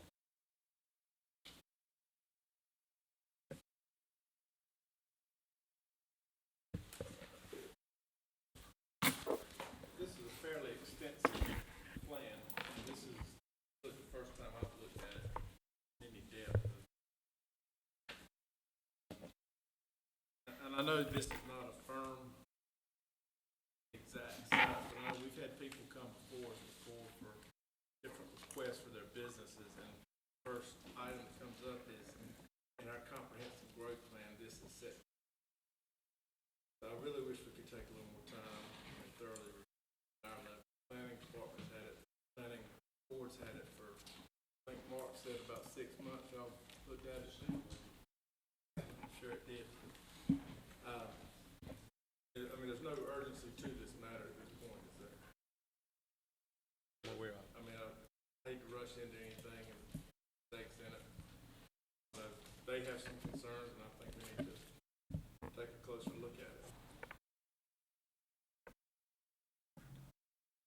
I would like to make some comments as well. Thank you, Councilman Dunn. I echo his concern, and I just want to thank those that were involved with it because it took a lot of time, and, you know, it's something that, it's a concept, it's an idea, but it gives us a roadmap to where we may be headed, but at the same time, the citizens still have concerns. There's some that are not here tonight as well. I would like, as John said, the council to have this under advisement and also, you know, be able to talk with some citizens more and get the consultant's advice on how we could critique this before we make it final, because this is a long-term thing, visions and goals for our town. So, John, is that a motion? Yes, I make a motion. I second this motion. Okay. We have a motion and a second to table. Any specific time period, or just we decide to bring it back up? No specific time period. I think it would be nice if we can at some point schedule a time to have a workshop type meeting maybe about this. Okay. Those designated times. Okay. Have a motion and a second to table this item. All in favor, say aye. All opposed? Okay. Motion carries. Thank you. Thank you very much. Appreciate it.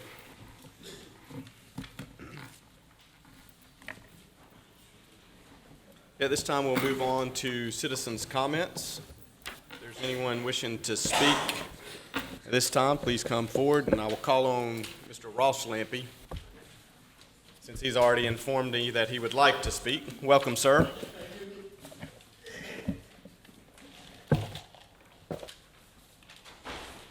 I read in the Johnsonian News that Parks Director Gary Johnson said the cost of renovating the amphitheater on the river next to the Legion Hut would be $900,000. Well, that got my attention because the Kiwanis Club and the Rotary Club built those facilities in the 80s, and they spent less than $15,000 to build the whole thing.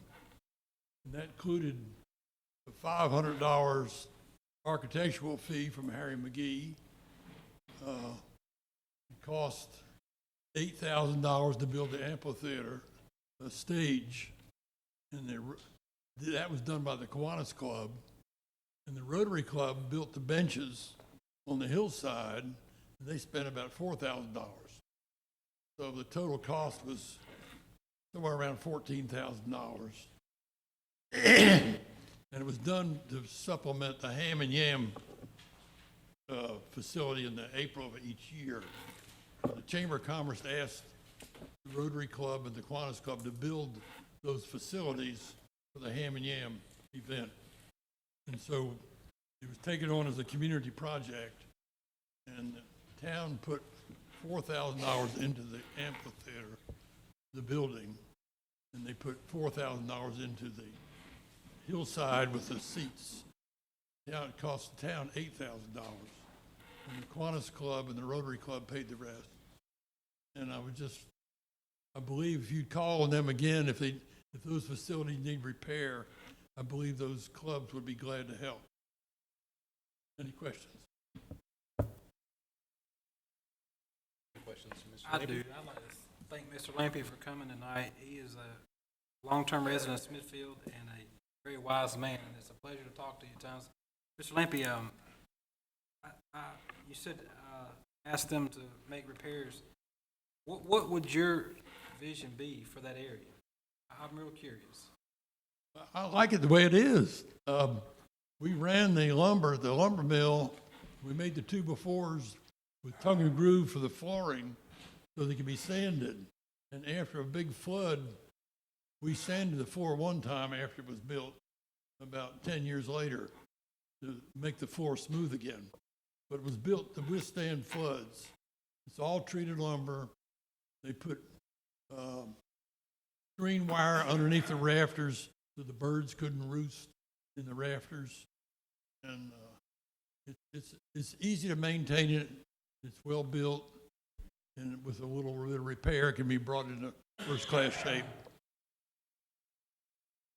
I thank you. Thank you, Mr. Lampy. Thank you, Mr. Lambert. Anyone else wishing to speak? Ms. Lampy?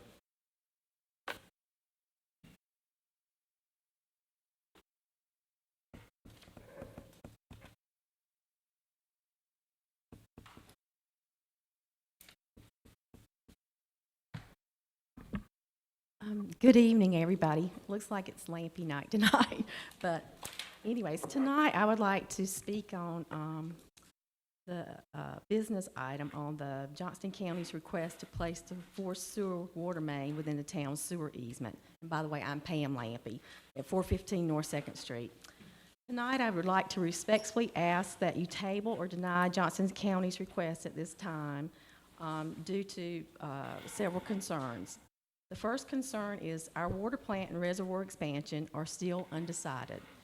And we've put it on hold until we find out the cost of water analysis by UFS, I believe. The proposed sewer line route assumes we expand our reservoir, which may not happen. If we don't expand, another route may be possible. Also, part of the route proposed by the county is a directional bore. We want to preserve our tree canopy, and this directional bore would mean no trees would have to be removed, which is great. It would also be nice if the entire proposed route, should it be constructed, be done this way also. It would help with flooding, stormwater runoff, and buffers for the neighborhood. This type of bore is more expensive in the beginning, but it does require less maintenance over time. Third, we have asked for a physical inspection of where the sewer line would go last week from the county and town to see how it impacts us. Mr. Scott told us we needed a survey first. However, we would like someone to take their best guess and show us where these things are going to go. We are concerned about this route, the reservoir expansion, and the nature trail relocation from flooding standpoint, stormwater, and deforestation, and how you're going to buffer and protect the neighborhood. There are so many unanswered questions. 4, we were notified in August by the Army Corps of Engineers and the North Carolina Division of Water about the expansion of the reservoir. Many of us wrote letters requesting that they deny approving this expansion. We were told by these agencies that the town would have to respond to these letters and questions. So far, we have not heard from anyone about the answers to our questions or the status of the water reservoir expansion. 5, we would also like to know about the UFS study. The cost of rate making done by the Wooten Group in May of 2016 showed that the town water users, that's us, we are charged $3.26 per 1,000 gallons for water, yet we only charge the county $2.20. We are very interested in seeing what the UFS study reveals. We do recognize the need for a larger sewer line to handle the growth expected north of Booker Dairy Road, and we know we need it. However, we feel the issue needs further study and possible different route, maybe even along the existing nature trail if we don't expand our water plant. Thank you. Thank you, Ms. Lane. Anyone else wishing to speak?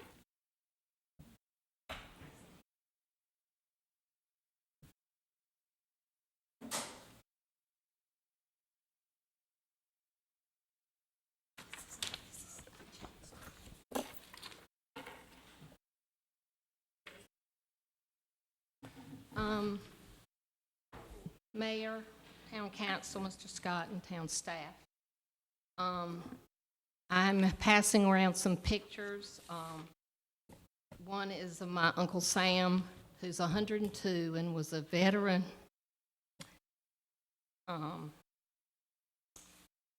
And was at the Veterans Day celebration at Triple S. One is of Pam Lampy's yard taken from the property across from where they're going to put the sewer line. And the other one is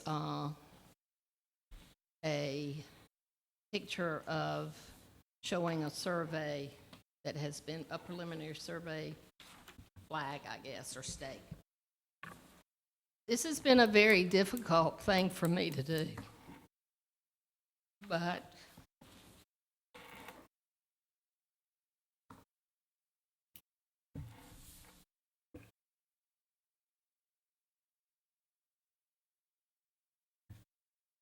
I was very inspired at the Veterans Day program. They celebrated those brave, courageous men that did so much for our country. And I just needed to say these things because it has been a concern of me since Pam and I have been working with the town council and town staff, starting at the water plan about a year ago, and then the planning department with the growth plan. And in my opinion, there has been an elephant in this room for being able to trust the town on many issues. Pam and I have been given half-truths or deception about many issues we have addressed by some. Others have been extremely helpful, and we have appreciated it greatly. When there is a lack of trust or faith in what is being said or done, how can you ever trust and believe? You cannot. This isn't to say this is the way I want to feel. I do not like this. I do not like feeling like this, and I do not like having to sit up here and say this. But somebody needs to say it, because this town needs to be in a place that people are going to want to come and talk to people without knowing that they're not going to be able to trust what they say. I believe that Pam and I and our findings from what the town has given us, you know that we care about this town and not getting our town into unneeded debt. We don't need more water or the water plant expansion. What we need is to save more money of ours for the sewer, because it is going to be a big deal. I think some of us already know that. The county doesn't care where the sewer pipe goes. The county sewer pipe placement is being placed, is for the town expanding the unnecessary enlargement of the sewer and the wetlands. Mr. Cradle is directing this initiative for placement to the county to put the sewer pipes because of the expanding reservoir and the wetlands. The sewer pipe can go in different places depending on the reservoir expansion. And even then, it may have other ones. Nobody actually knows where it's going. They've seen a picture of one place, and that is it. Where are the answers to our concerns in the letters about the reservoir expansion and the county sewer line? We wrote to the Army Corps of Engineers and NCDWR, that we were told that the town will be given these letters to respond. We haven't heard from the Army Corps of Engineers nor the town, so we don't know where it stands. Pam and I have asked to walk the route of the sewer pipe with the town staff. We were told it needed to be surveyed first. Pam and I walked the area Monday. The preliminary survey stakes by the county were on the ground, and the ties were in the trees for the sewer pipe and the wetland. We have stormwater issues. The town council was told by the stormwater consultants that trees are our best asset. Part, but not all of the route, like Pam had said, is going to be directional board. If it isn't directional boards, there will be a 20-foot width of our pine and hardwood forest removed in this floodplain along the sewer pipeline. I enclosed a few of those pictures for you to see the hardwood forest. I took 72 pictures if anybody wants to see the rest of them. One of it is of the Lampy property, so that you can see how she will be able to be seen from that area. We are asking the town council not to approve the request from Mr. Cradle and the county until many of these questions and concerns are answered.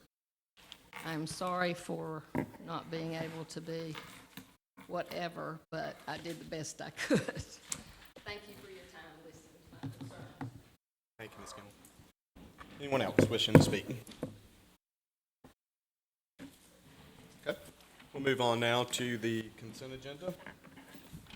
I have a motion to approve the consent agenda. I'll make a motion to approve the consent agenda. Motion and a second. All in favor? Motion carries. Thank you, gentlemen. Okay, now we'll move on to business items. The first one up is the consideration and request for approval to retain the ladder truck, which I believe is on page 135 of your agenda. Chief, I'll turn it over to you, sir. Thank you, Mayor. Mayor, Council, again, we tabled this last month, and I sent a more detailed list on our maintenance and records of our current fleet and where we're at. We are asking to retain the ladder truck and also at the same time remove Engine 2 from service. Engine 2 has been out of service today 109 days. The issue with it is a computer-related issue that cannot be resolved, so it's just a constant maintenance. At this time, our bill's around $4,000. So to kind of cut ourselves away from that and have a truck that we can rely on, we're asking to retain the ladder truck for that reason. And you have the information there in front of you, and I'll stand for questions. Any questions or have a motion? We accept the request. Second. Motion and a second to retain the ladder truck. All in favor? All opposed? Thanks, sir.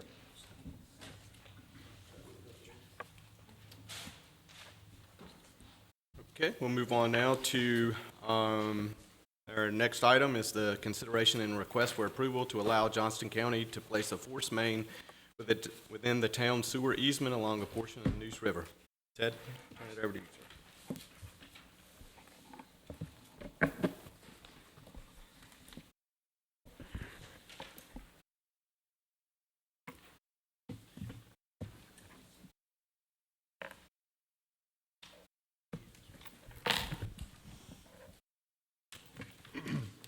Gentlemen, good evening.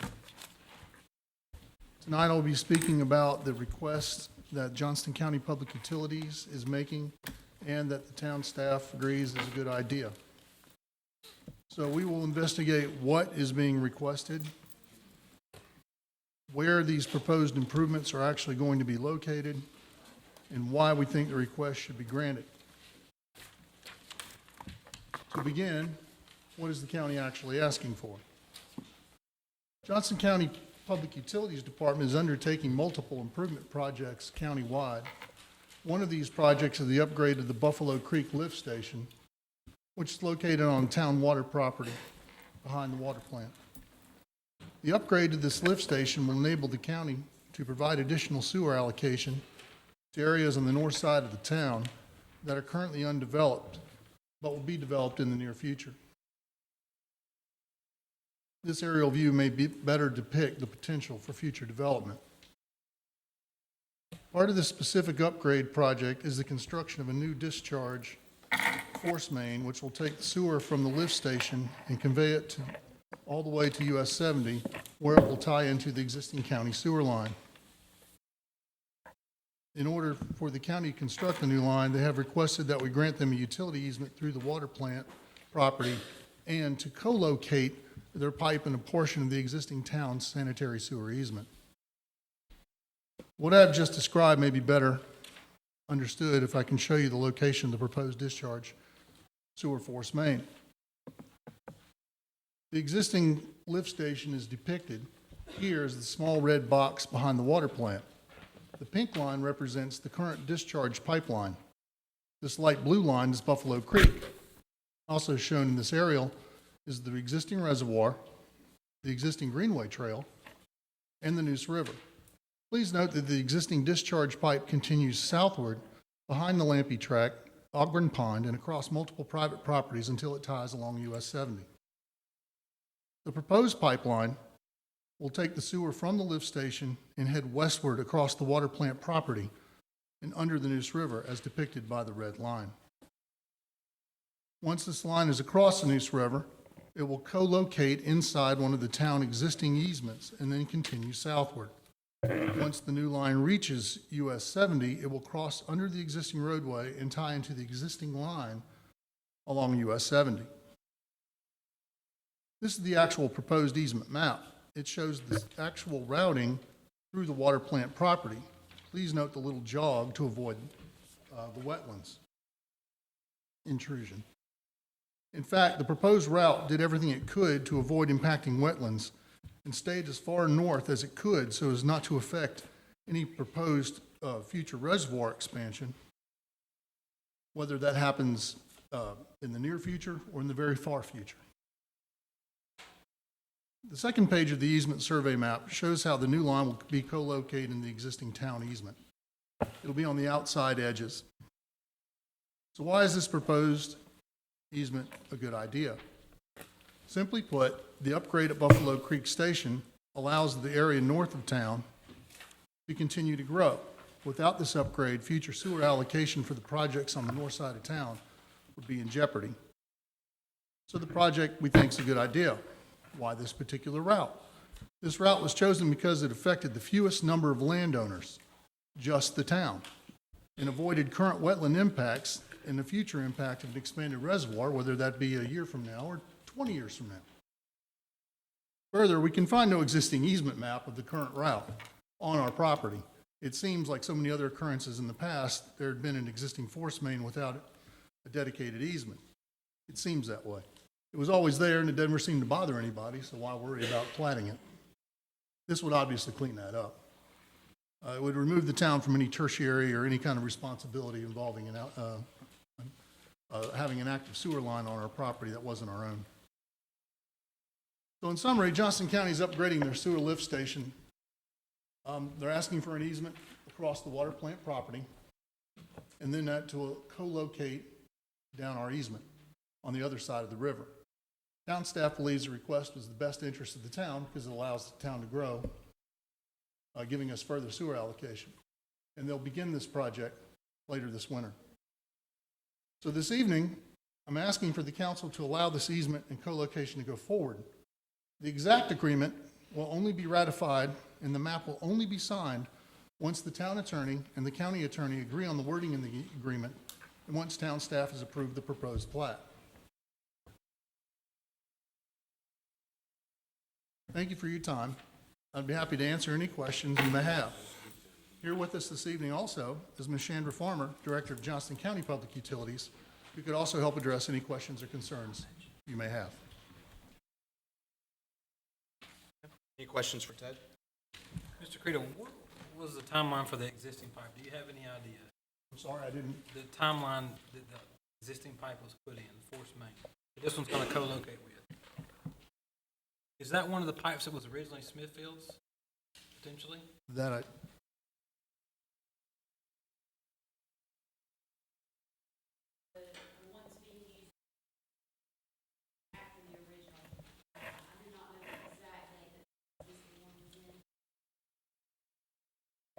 Because he mentioned there was no easement, probably because it was the town's pipe at the time. Is that possible?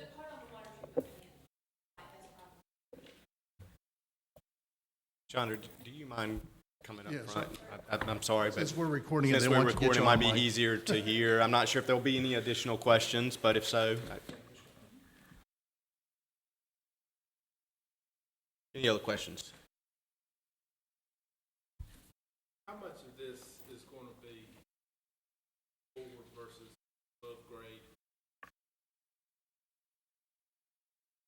all right. Chandra will point the areas that we know will be bored.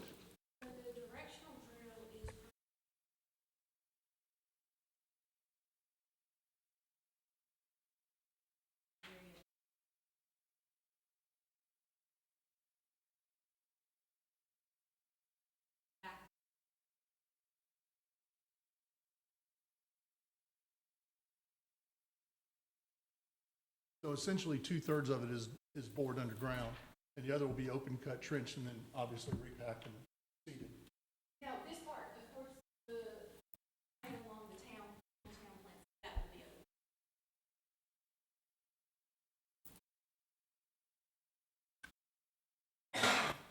What would be done with the existing piping?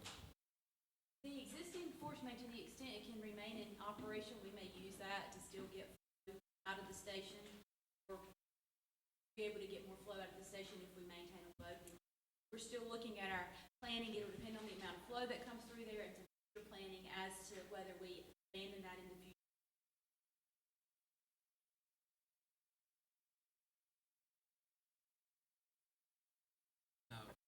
Mr. Credo, I know, I don't think a lot of people understand, we've had some problems with sewer odor in that area, or actually near the Greenway where it goes under the Buffalo Road.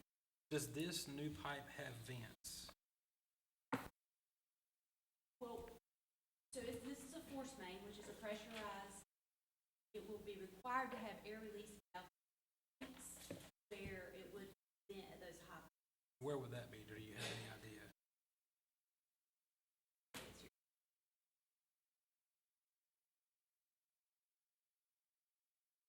Between the Greenway and the Neuse River. Can you show us some reference on that map there? I don't want to speak for it. Right, area.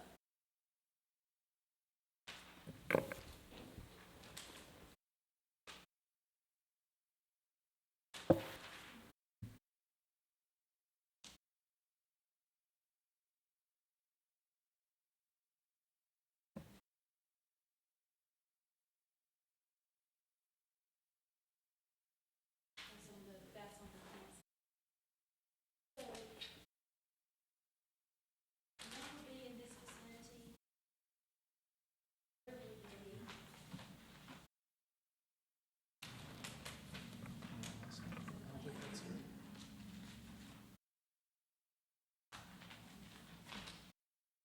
Smaller drawings.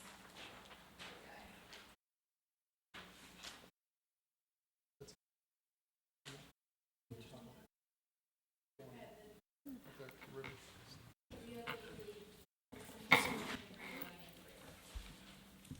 What other alternate routes do we have for that pipe?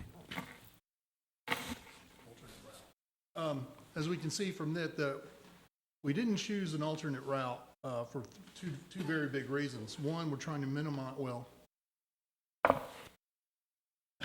minimize the impact to the wetlands. That's why there's all this kind of jog and everything to minimize that. Second was, when we were looking at the expansion of the reservoir, we noticed that we could not go towards the plant because of the wetlands. We had to come south. So we had asked the county to keep their line out of the toe of our slope, out of the land. So they gave us, I think, 10 feet off the toe of the slope where it was proposed. Whether that expansion happens in the next 3 years or the next 20 years, one day it's going to happen. So we didn't want to have to relocate the force main at that time. Question, so this plan here, it was developed with the county and the town together, is that correct? County, we hired an engineer to begin the design of the force main, and we had one alignment, that had more impact on other private property owners, so we looked at it again, and then we talked with the town to try to see if there was a way for it to be site property. We were actually thinking about running down the existing greenway, but talking with the town, we realized that would be in conflict with potential future. So then that's when we started looking, okay, well, where can we have the least impact for all parties involved and the least environmental impacts? So this plan is the plan the county wants. That's correct. The county has proposed this plan after talking with several parties. So just maybe I said, this is the county's plan that Smithfield's agreeing to, or they're recommending to approve. That's is correct. the plan that's created by the county, not by the town of Smithfield. Right. By the county who created The it. county's engineers have laid out this line. That's correct. That's all I wanted to know.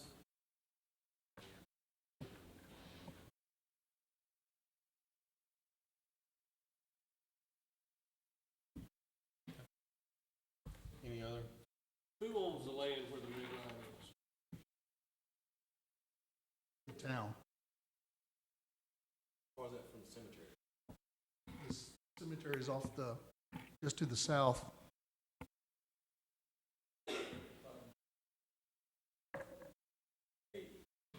it's not, yeah.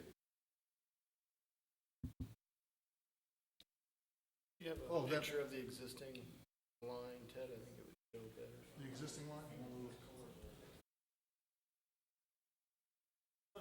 near that Zach.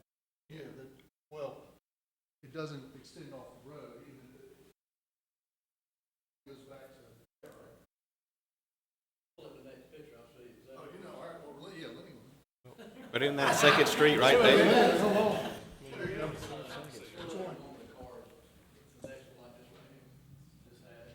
Oh, okay, I'll go back there. That one? Cemetery's right here. yep, that's where he was pointing.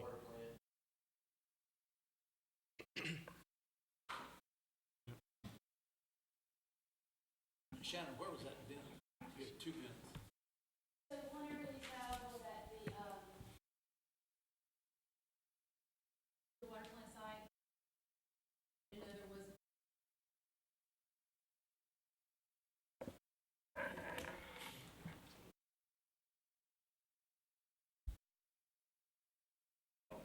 That whole fourth main was on town property, correct? Yes. It's all south or west of the plant. Correct.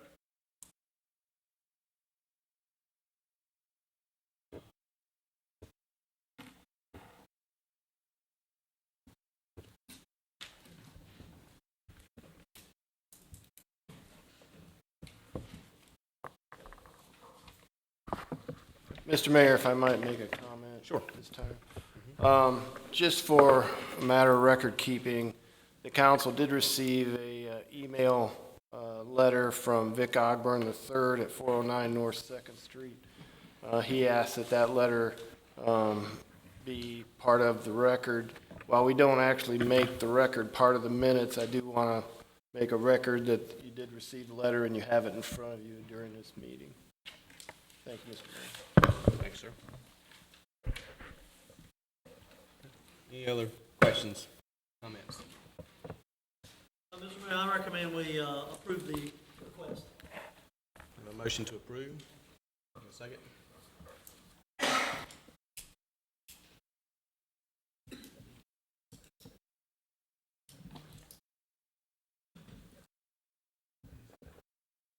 Second. Motion and a second. Thank you, sir. All in favor, say aye. Aye. All opposed? Motion carries. Thank you.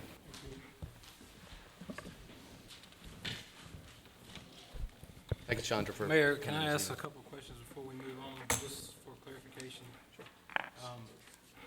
There is some concerns with that, and I appreciate the efforts that we have working with the county, but these odors have really been an issue. Can we make sure we work to address that when those vents open and? at these particular points, since they will be close to these areas, the thing that we could do is put some. Will you make sure that's done? Thank you very much. Thank you, Ted. Thank you. Our next item, gentlemen, we had discussed the Buccaneer Road naming. Mike, I'll turn that over to you.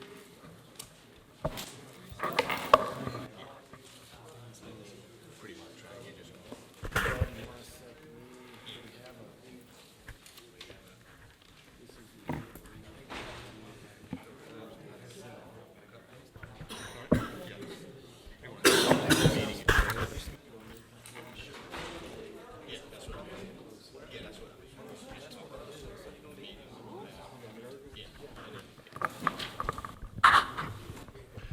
Okay, Mayor and Council, in regards to the next agenda item for business, it was added as a discussion item regarding the renaming of what was Booker Dairy Road. And Council voted to change the name to an extension of Ava Gardner Avenue.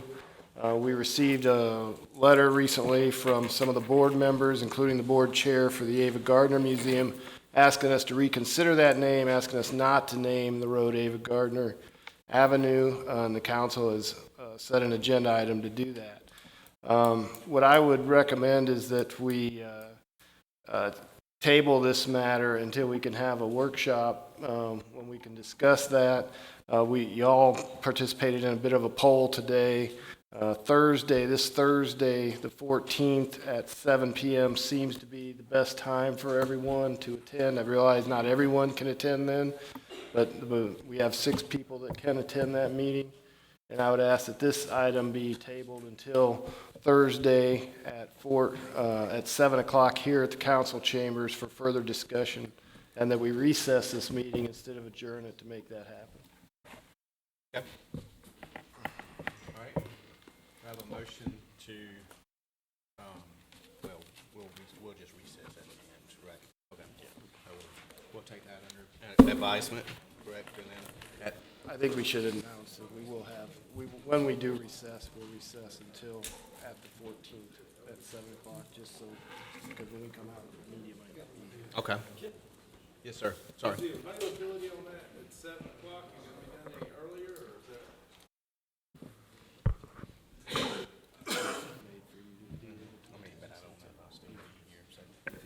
So I think we could do it earlier.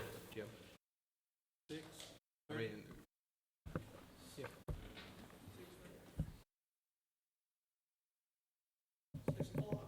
6 o'clock? You know, some people come from out of town, so whatever.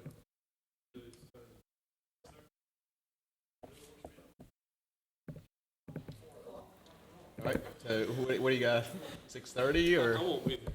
Oh, okay, that matters, okay. All right. Good thing. 6:30. How about 6:30? Does that work? All right, so we'll look to possibly recess this meeting until Thursday, the 14th at 6:30. That's our current plan. Okay. Thank you, sir. All right, so we'll move on now to council members' comments. Anybody have any comments? The only thing I would say is that I do want to make a comment related to, we did have a tragedy in our district on Sunday evening. I travel that road often. That's the way main thoroughfare going in and out of for people in West Smithfield going to that side of town. So, it kind of hits home. My daughter was a former classmate of one of those young people that was involved in the tragedy. I just want to remind people that, as we get closer to the holiday season specifically, if you know of anybody that is drinking and driving or any of that, but please make sure you get that word out to people. Don't let them do it, okay? It doesn't make any sense. Careless. It's a terrible tragedy that could clearly have been avoided if people just did what they're supposed to do. So, remember that family? They got a lot of suffering they've done and a lot more suffering to go. So y'all pray for them and everything goes on with that. And just, we in West Smithfield, we all feel their pain because we're right there. Yeah, thank you, Councilman Barber. I was going to touch on that, but I think you said basically what I was going to say. Thank you, sir. Anything else? Anyone else? Okay. Mr. Manager, turn it over to you. Thank you, Mr. Mayor. Ms. Gimmel's gone, but I also wanted to echo her sentiment and thank all the veterans. We had Veterans Day yesterday. A lot of people turned out for the Triple S event for them. I'm not sure where we would be this day if it wasn't for our veterans and what they've done and the sacrifices they've made for all of us during our history. So, I also want to point out some events coming up. We have Christmas tree lighting downtown on December 5th at 7 o'clock, so that's a great event. Please try to turn out for that. Following that, on Saturday, December 7th at 9 a.m., we have our Grinch Run. Starts at Community Park. Bring a toy in lieu of a fee to participate in that. That's also a fun event. Dress up as much as you can as the Grinch or as one of his counterparts in the movie. JoCo Works is scheduled at Johnson Community College on November 14th and 15th. Please try to attend that event if you can. Support our community and further understand the jobs and the things that we're doing to create jobs here in Smithfield and Johnston County. Just a quick note, our leaf pickup is running a little bit behind schedule. That's because there's been so many leaves, people have been putting out a lot of them, we've had a lot of leaves fall all at one time. So we're about 1/2 day behind schedule. So if you don't see us pick up your leaves on your trash day, they'll probably be picked up by noon the next day. So just be aware of that. And lastly, I wanted to point out, Mr. Mayor, that the town was recently awarded a community development block grant to the tune of $750,000, $750,000 for community development, predominantly in the eastern area of our town. This is going to be a great asset for the town, and I want to thank everyone, including Councilman Lee, for their part they played in us being able to receive that money for our citizens. And that is all. Thank you, sir. Okay, at this time, gentlemen, we need to go into closed session pursuant to North Carolina General Statute 143-318.11, Section A, 3, 4, and 5. Do I have a motion to go into closed session? I'll make a motion. Motion and a second. All in favor? Aye. Go into closed session.